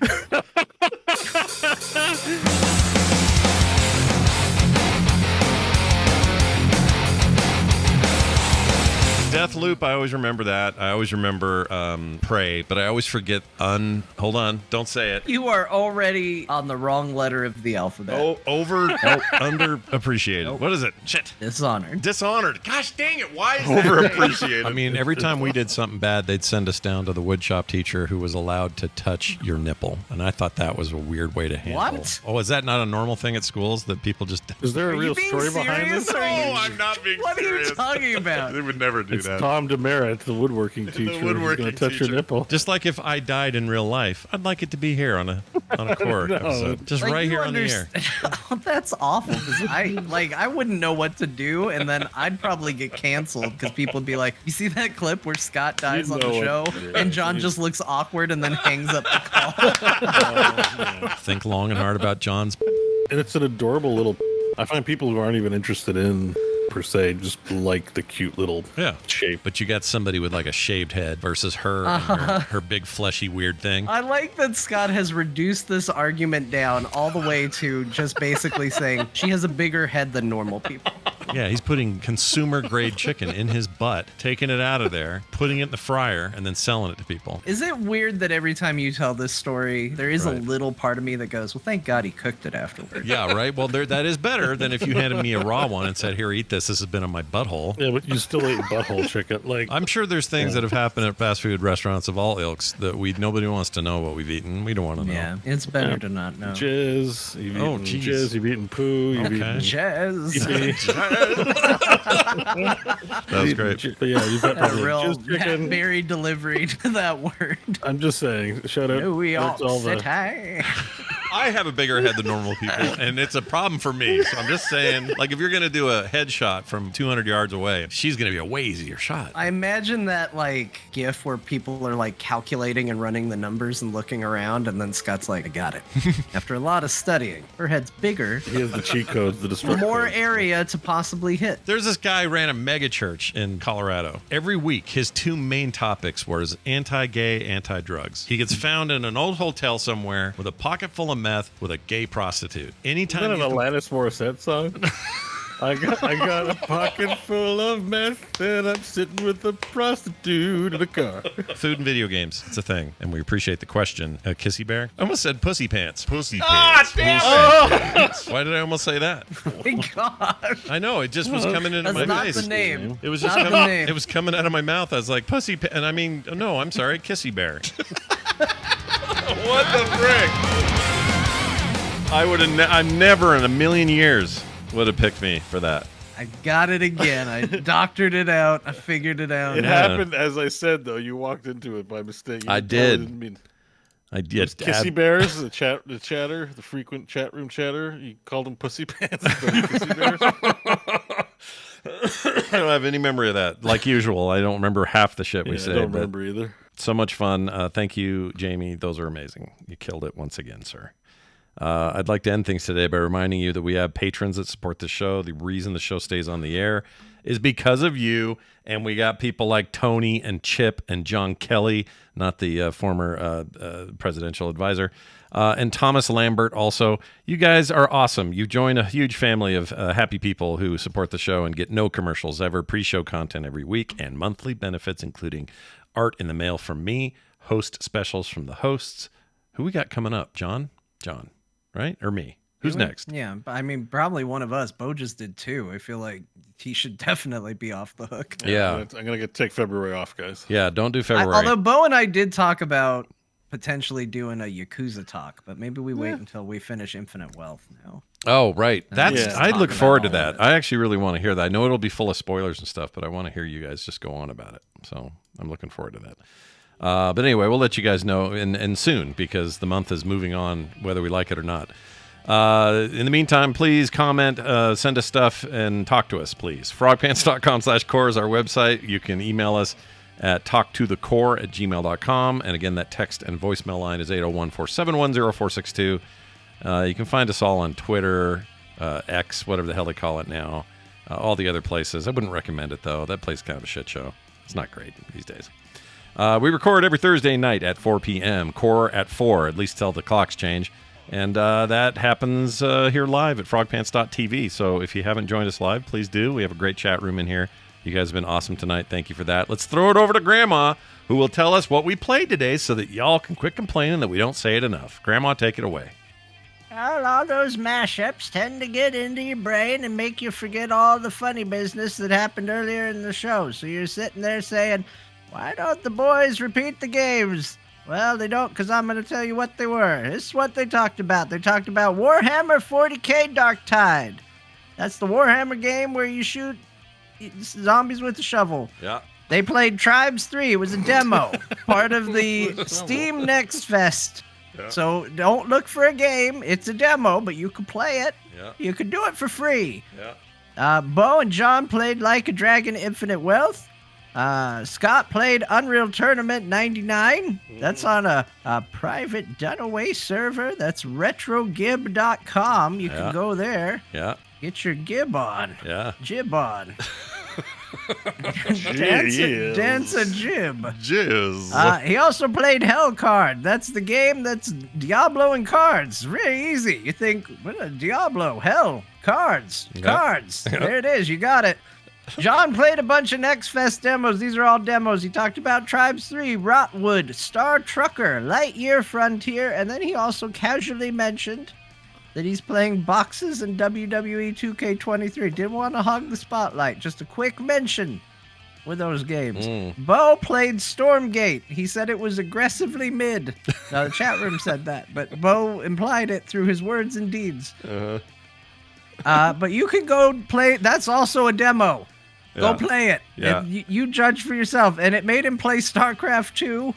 So it's at least that good. And he's now excited because he's going to play more Season of Discovery. So there's an update. If you played Season of Discovery, you can get in there and you can play the update too. Holy shit, Grandma, you're rambling as hell today. She's the most verbose grandmother we've ever had on this show. That was fantastic. Where's Fast Grandma? Yeah, it's verbose Grandma. Nice, you've done it. Well done, everybody. We'll be back next week with more. Until then, go play a bunch of fun games. We'll see you then.